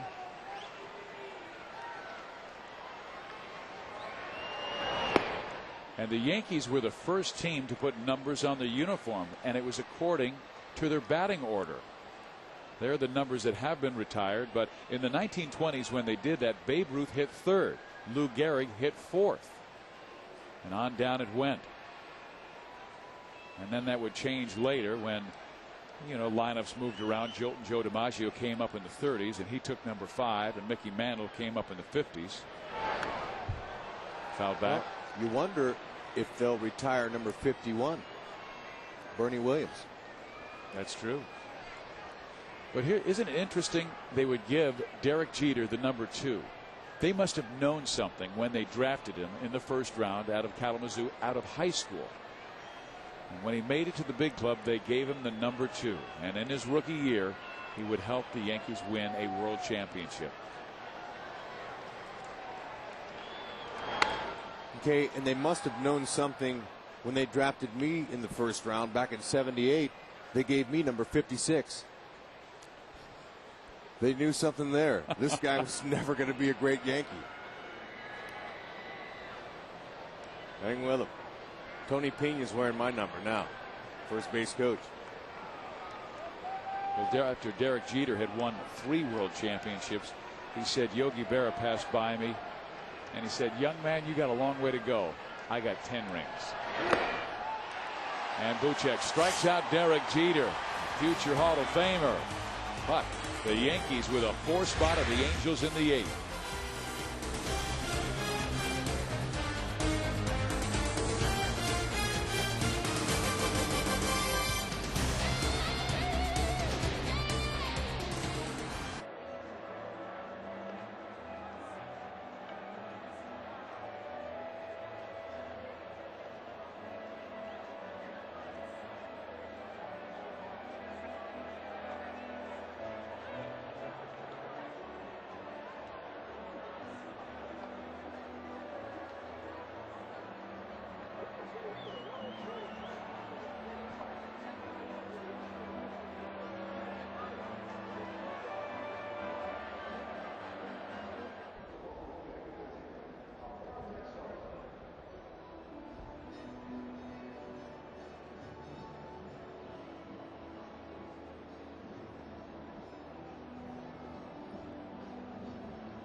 Pack presented by OCJobfinder.com/monster.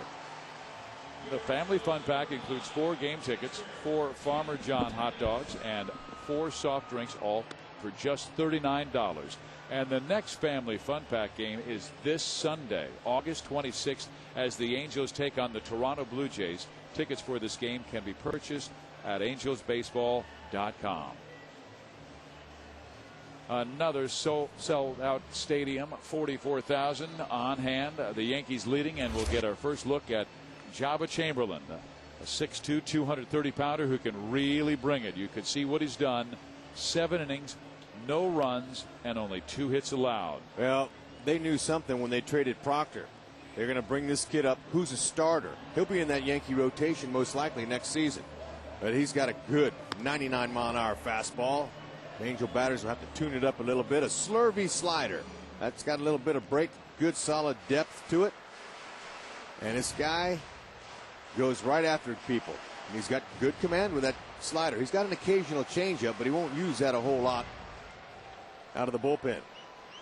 Well, he's not allowed to run in his first 5 major league appearances, striking out 11 in 7 innings. He will face here in the bottom of the 8th inning Jeff Mathis, Reggie Willits, and Orlando Cabrera.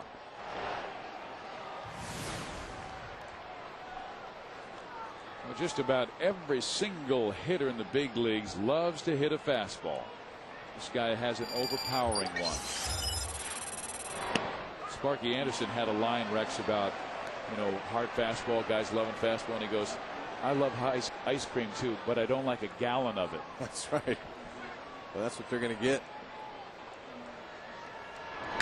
You can just see how strong the lower body of this kid is, and that's where power pitchers generate their power. Usually very strong, unless you have that skinny whip-like action like Pedro Martinez did when he was a youngster, very thin.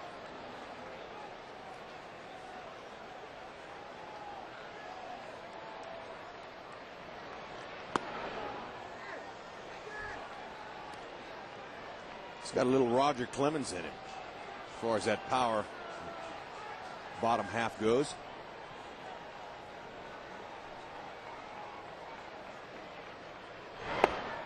And then there's the slider at 86 miles an hour, and that is 12 strikeouts in 7 1/3 innings this year.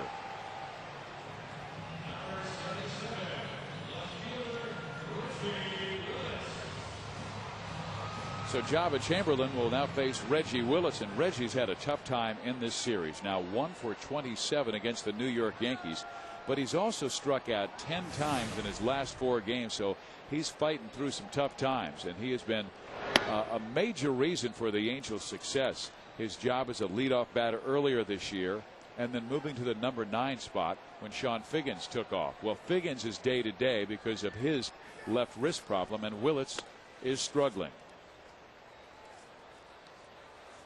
Chamberlain falls behind 2-0. This kid Chamberlain is a Native American, a member of the Winnebago tribe of Nebraska. Where's that hat down low? Hitters can't see his eyes. And he took up playing baseball in high school and went to the University of Nebraska at Kearney, and then transferred to Lincoln, where he played college baseball with Alex Gordon, who was the first overall pick by the Kansas City Royals. Really exploded with the Yankees. And there's a base hit up the middle for Reggie Willits. And that's good to see. This is a little slap type action. You don't have to do a whole lot when you're facing a guy that throws harder. You just want to put a nice easy swing on it. You don't want to swing harder because he throws harder, or you won't make any contact.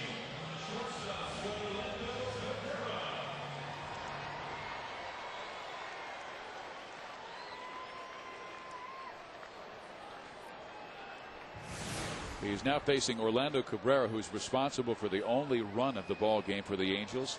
Solo home run that tied it up in the 6th inning. We had a masterpiece going between Lackey and Andy Pettit, but then New York scored 2 in the 7th and 4 in the 8th to bust it open.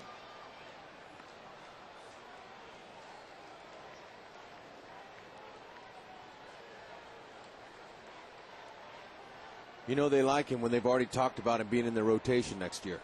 Yeah, that's saying a lot because New York has never been an organization that has gone with young pitchers. And if you're talking about Phil Hughes and Chamberlain, 2 rookies joining the rotation next year, that, I mean, really shows a 180 from the way New York did it in the past. What they used to do is let other teams develop their pitchers and then obviously acquire them through free agency or trade for them. That's right. And that's, you know, a la Usina, Clemens, so many others. Right. That was their pattern back in the mid to late 80s. They had a bunch of good players in the minors, and George would trade them for the already established talent. And that will allow Willits to get to second base. I'm not sure if Posada was crossed up.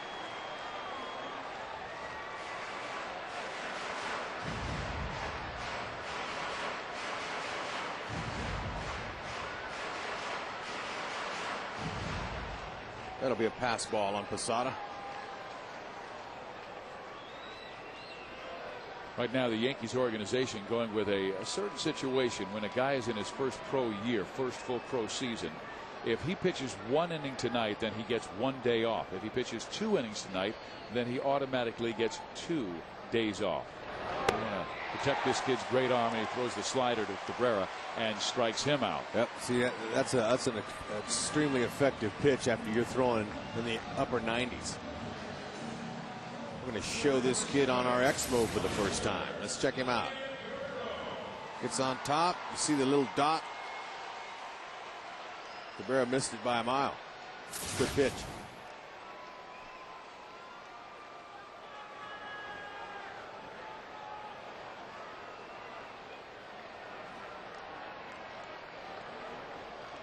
Now Vladimir Guerrero, and he swings at a first pitch slider, strike 1. But the real challenge for Chamberlain, Rex, right now he is a setup role guy, and he's never done that in the past. The real challenge is going to be next week when they have that series with the Boston Red Sox, 3 games, and then also 3 games at Boston in September. But they can't overlook Detroit. No, you're right. They got an off day tomorrow, the Yankees do, and they're going to Detroit for 4. But they're chasing the Red Sox. And you know what that experience is like when Boston and New York get together, and Chamberlain must pitch in that kind of environment at Fenway Park in the big games with runners on base in a tight ball game. He has Guerrero down 0-2.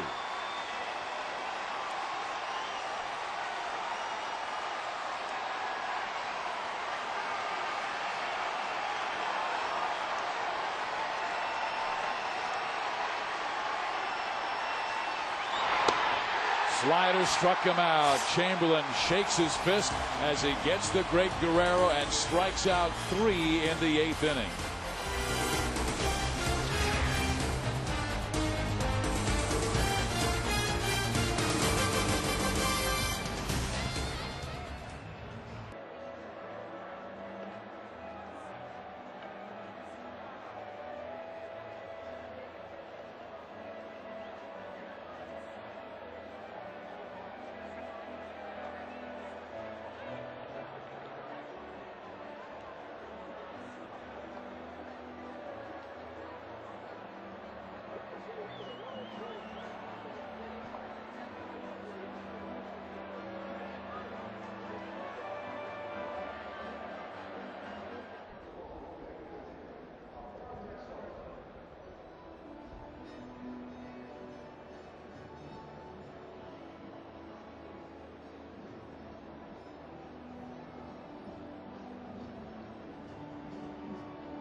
Yankees lead the Angels. We head to the 9th inning at the Big A, the Best Damn Sports Show period. As a terrific show. It has Chris Rose, John Sally, Rob Dibble, and Rodney Peete. And it comes your way tomorrow at 11 o'clock. And they're going to have that swimsuit pageant again. That's great sports tomorrow at 11 o'clock. Top of the 9th inning. Yankees sent 9 men to the plate in the 8th and scored 4 times.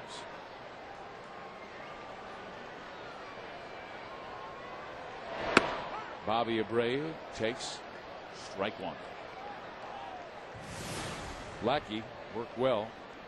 Gave up 4 runs. Scott Shields came on for the 8th inning and gave up 3 runs. Got just 1 out. This was his first effort after working with Mike Butcher in the bullpen. Buchek came on. A fly ball to Betamete, and then a single that scored a run that was charged to Shields in that 8th inning. But getting Scott straightened out so important to the Angels' success because their ability to shorten games has been so important in their success ever since Bill Stoneman and Mike Scioscia joined the club in 2000. Getting the pitching there and shutting the door in innings 7, 8, 9. You know, every player, whether you're a hitter or a pitcher, are going to have your slump moments. And Shields is in one of those right now. I mean, doesn't have much luck either. That's up the middle. Cabrera reaches it. Quick toss and save at first base is Bobby Abreu.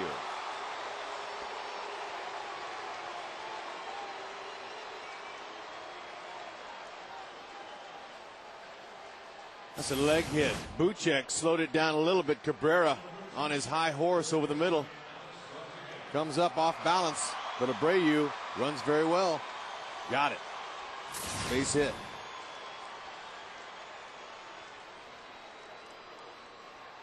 So we will see Alex Rodriguez for the final time this year. He's walked 3 times tonight, scored 2 runs. He banged 3 home runs in the first 2 games of the series. Hit a 9th inning blast last night, and he swings to the first offering, a slider from Chris Buchek for strike 1.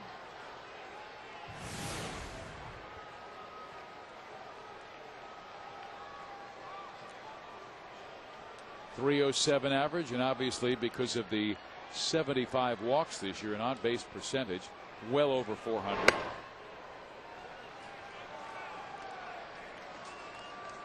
Angels, though, regardless of the outcome tonight, will win another season series from New York.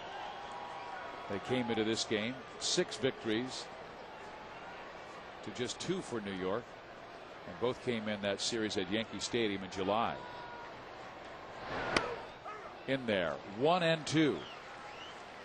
Again, the Halos win the 9th season series over New York since 1995. The Yankees have only won 3 series since '95, and Mike Scioscia has been a big reason why for the success in his tenure.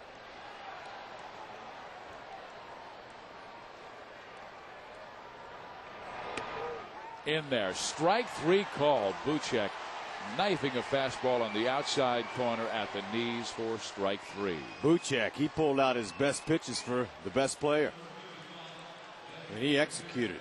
Nice slider, a couple fastballs at 94 on the corner. A-Rod's got to go. So Chris with 2 strikeouts in the game. And the batter will be Hideki Matsui. 2 for 4, easily could be 3 for 4, but Gary Matthews made a fine running catch in center field to rob him of a hit and take a run away from New York back in inning number 6. Strike in there.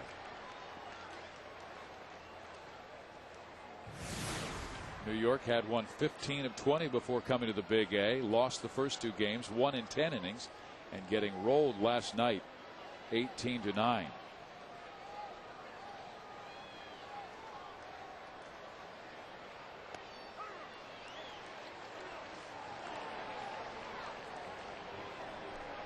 Hey, Buchek, man, he's looking good now. I give up that little infield single to Abreu, and he's executing, getting ahead, going right after guys.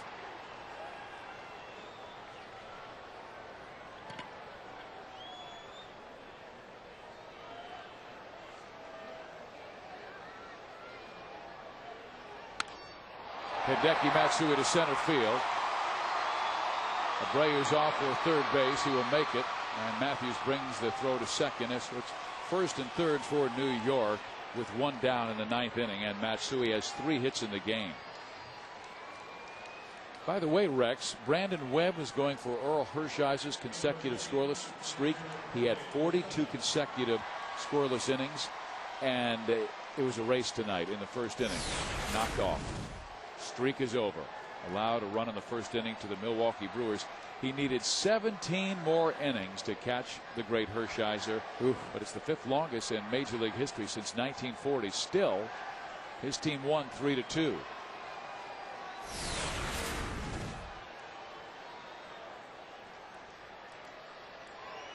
Jorge Posada, he has worn out the Angels in this series, even though New York has not won a game. Posada tonight is 3 for 3 with a walk, on base 4 times. On Monday, Posada had a fine game where he belted a 2-run home run.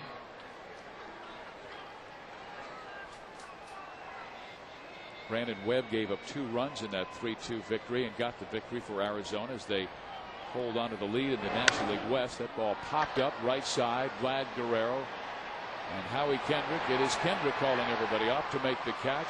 And Abreu tags but does not go.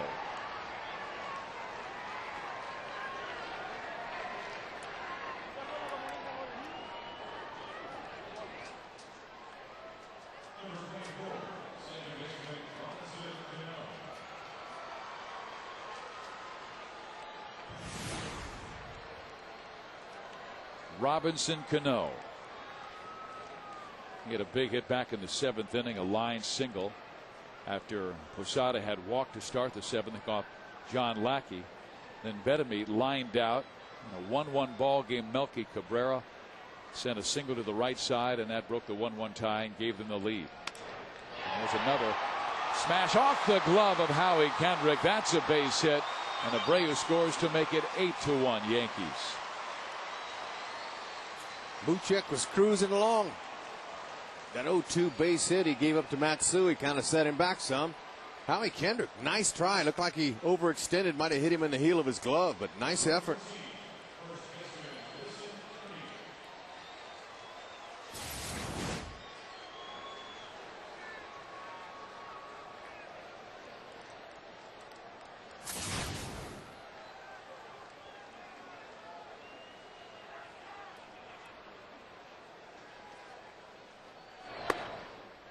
Fastball misses outside. Another great crowd tonight, 44,326, so over 130,000 have watched this series between the Yankees and the Angels.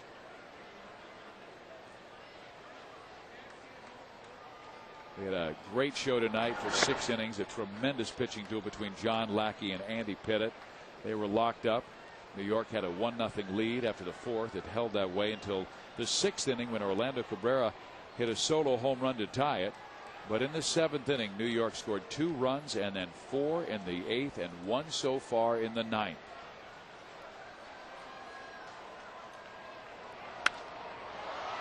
Left field, Reggie Willits makes the catch. Bottom of the 9th we go. Garrett Anderson will start things for the Angels.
Angels baseball brought to you by Jack's new sirloin steak and egg burrito, only at Jack in the Box, where breakfast is served all day.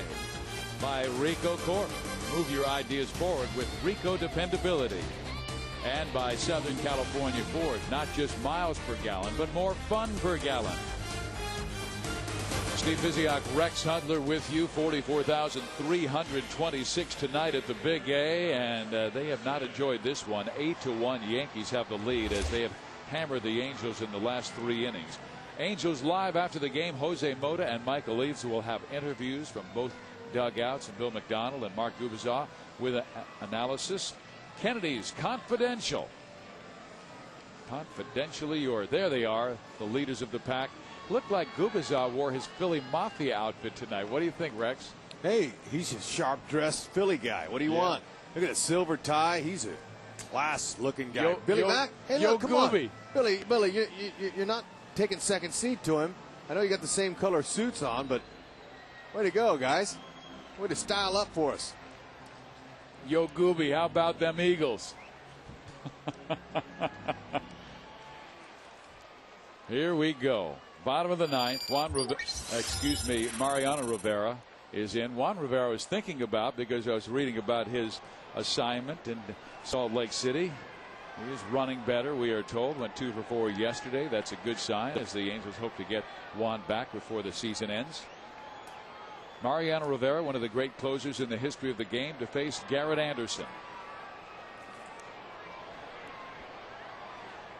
Rivera has 433 career saves for sole possession of 3rd place on baseball's all-time list. They are tops in the American League. And I know Trevor Hoffman has over 500, Rex, but this guy could arguably be the best closer of all time. Well, you know, he pitches for the Yankees. He's got 4 World Series titles. You know, that weighs heavily. Postseason numbers are off the chart. There you go. 34 saves in the postseason and an 0.8 earned run average. As the saying goes, he's as cool as the other side of the pillow. Anderson takes outside.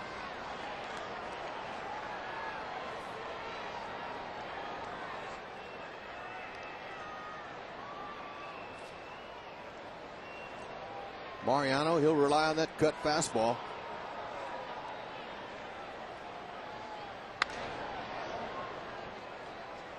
Anderson, quick bat inside.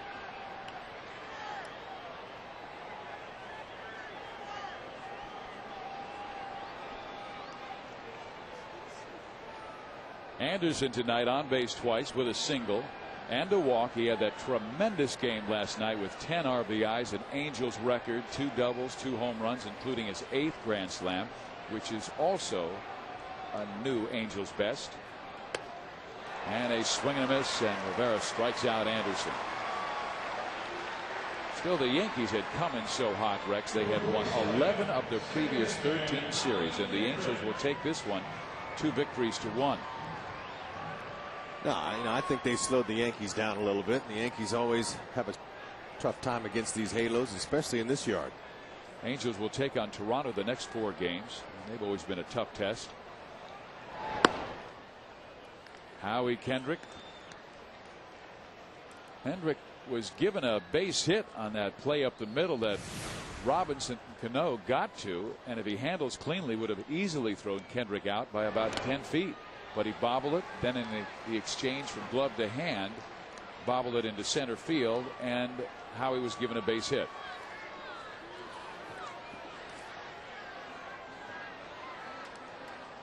It's not going to be any easier for the Angels. Toronto's they're bringing their arms with them. They got Jesse Litch. He's going first. Now he's a guy that's 4-6, but they got Holiday, Markham, and McGowan, the same guys they faced in Toronto that gave the Angels a real tough time. Yeah, those 2 young pitchers, McGowan and Markham, really have good arms. I mean, Sean Markham is throwing 96, 97 miles an hour. There's a chopper over the head of A-Rod, and that's the 2nd hit of the night for Howie Kendrick. Angels will counter with Irvin Santana, Jared Weaver, Joe Saunders, and Kelvin Escobar. And then they'll start that Seattle series with John Lackey.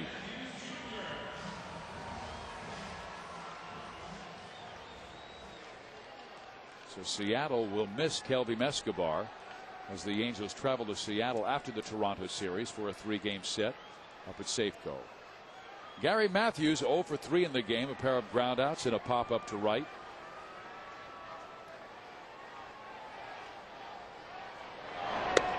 Still the Angels 12-8 in August. They have been remarkably consistent the last 2 years. Their last losing month, Rex, was a year ago in June. Even July, that was kind of rugged. They finished 12-12.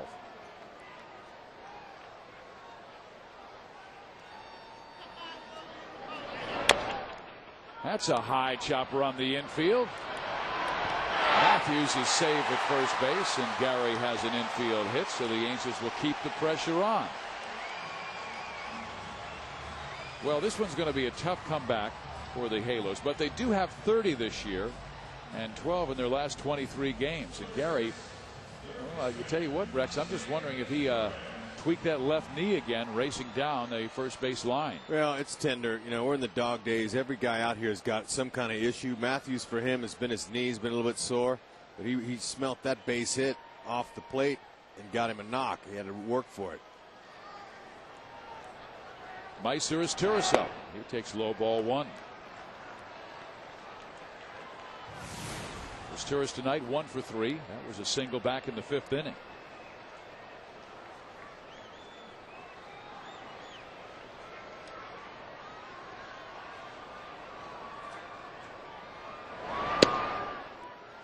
A little bit low. Good eye by Meiser as Turris. 2 balls and no strikes.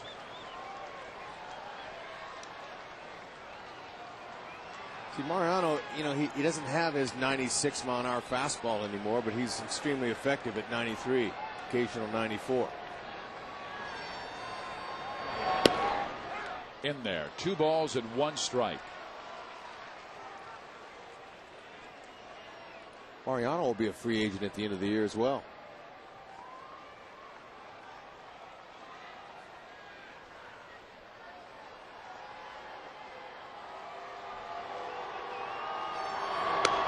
Yeah, that is a question mark for the New York Yankees. How many years would you give him? How much time would you give Rivera, who's been one of the game's great closers? Would they go in a different direction? They let Bernie Williams go, who's a marvelous talent, and he decided to retire. Those are tough decisions for organizations when guys have been there the whole career. Base hit right field. Howie Kendrick will be sent home. The throw by Bobby Abreu cut off, and I thought it was in line to make it a close play. But as Turris comes through with an RBI single, his 36th this year, and it's an 8-2 ball game. Yeah, would have been a close play at the plate. Betemit, not a whole lot of experience playing first base. He cut it.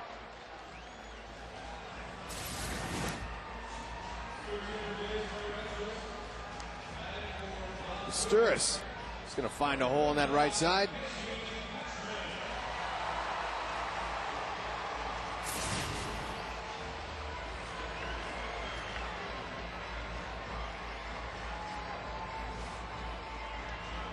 For Turris, that's his 36 run batted in, and Kochman's going to get another chance off the bench to pinch hit. Rob Quinlan got the start because the lefty Pettit was dealing. So Casey Kochman given the day off, and he needs some rest the way he's been playing lately and just playing very strong baseball. .301 batting average, has not homered since the beginning of July against the Baltimore Orioles.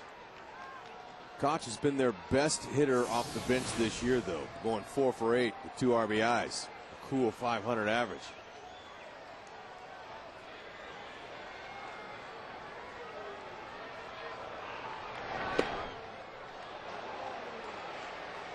Rex, we'd like to say hello to a couple of Angel fans watching this ball game in Maui. Doug and Matthew Freeman, 2 of our best friends. Doug was a longtime director for the Angels, now working with another baseball team in the area. Good for him. The Dodgers, and Doug is a great friend. Swing and a miss by Casey Kochman. but he was the first one who came up with the line, walks will kill you. Doug Freeman's been around as long as the game's been played. He and Abner Doubleday began it way back in the 1860s. A 1-1 count to Casey Kochman. Now it's 1-2. Andy Pettitte will get the win tonight if the Yankees hold on. He's won his last 5 starts. If he nails this one down, he went 7 innings, allowed 1 run, struck out 6, and allowed just 5 hits to the Angels. Rivera's been working Kochman up in the strike zone. Out of play.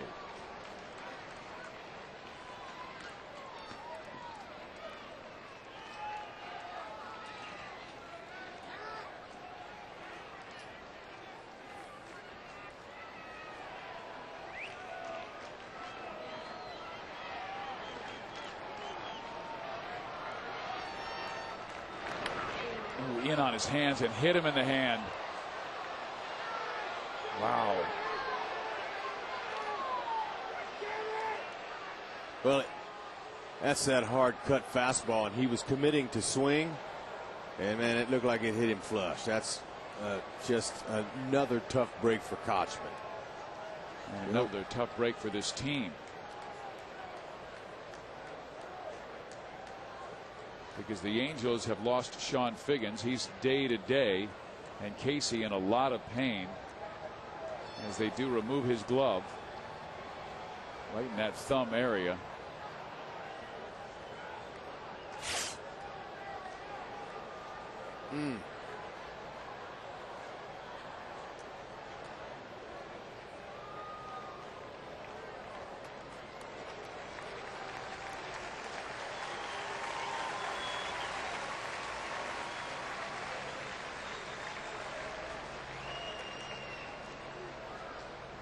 Adam Nevela is the Angels trainer who is checking out that left hand. But the Angels cannot afford to lose any more. They already have Eric Ibar, Mike Napoli, and Juan Rivera on the disabled list, and Sean Figgins, one of their leading MVP candidates this year, day to day because of a left wrist problem. Casey's going to stay in, though. Well, you know, he's got a swing. Mike Scioscia's saying, all right, show me a swing. Wow. Well, that's a good sign. Adam Neville really checked it out, made sure that they may take some x-rays on this because that cutter came hard and in, Rex. Oh, man. I guess it hit the very tip of the thumb. And if he doesn't swing at that, it hits him right in the gut. It was moving that far inside, almost like a 6-inch break to that cut fastball. The 1-2. It's still in pain. Yeah, sure. That shows me a lot. He's staying in there. We're talking about the dog days, how everybody plays with some kind of hurt.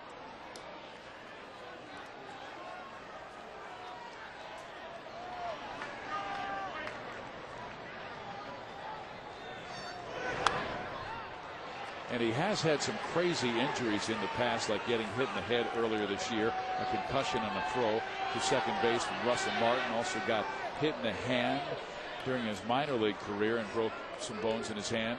Just some very odd injuries. I tell you, that concussion he suffered really set him back. He was on top of the mountain offensively. And they strike out Casey here in the 9th inning. There, you got to give him an A for effort in that pinch hit appearance there.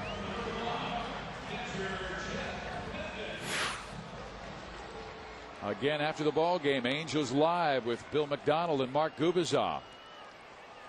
Jose Mota, Michael Eaves will be doing the interviews on the field. New York trying to escape. Anaheim with an 8-2 victory. And here is Jeff Mathis, who is 0 for 2, a pair of strikeouts and a walk.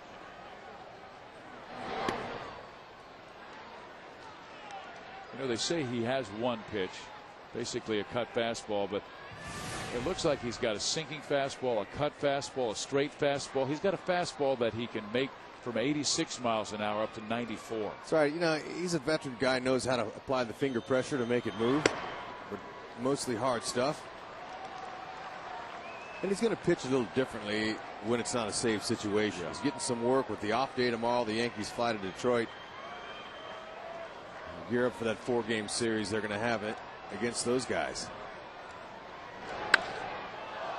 This should do it. Jeff Mathis to right field. Abreu is there. The Angels win the series, but they lose the final game. A chance for their first sweep at the Big A against New York since 1995. And Andy Pettitte gets the win. He moves his record to 11-7. John Lackey takes the loss. He's now 15-8.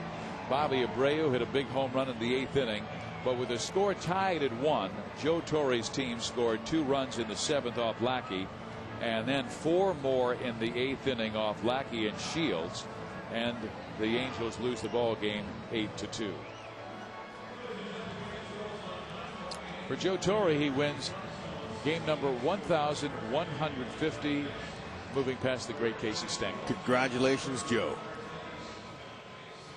Yankees salvage with a win. Now the Angels will take on the Toronto Blue Jays for a 4-game series beginning tomorrow night. We hope you fans can be here for that one. The Angels will have night games on Thursday, Friday, and Saturday. Then a day game on Sunday afternoon at McDonald's Family Sunday afternoon game. The Angels now 42-18 at home this year and are 74-52 overall. They do hold their 2-game lead on Seattle because the Mariners lost their game 8-4. Right now, Angels Live begins, and let's go out to Bill McDonald and Mark Gubazov. Thank you so much, Fizz. Well, I'll tell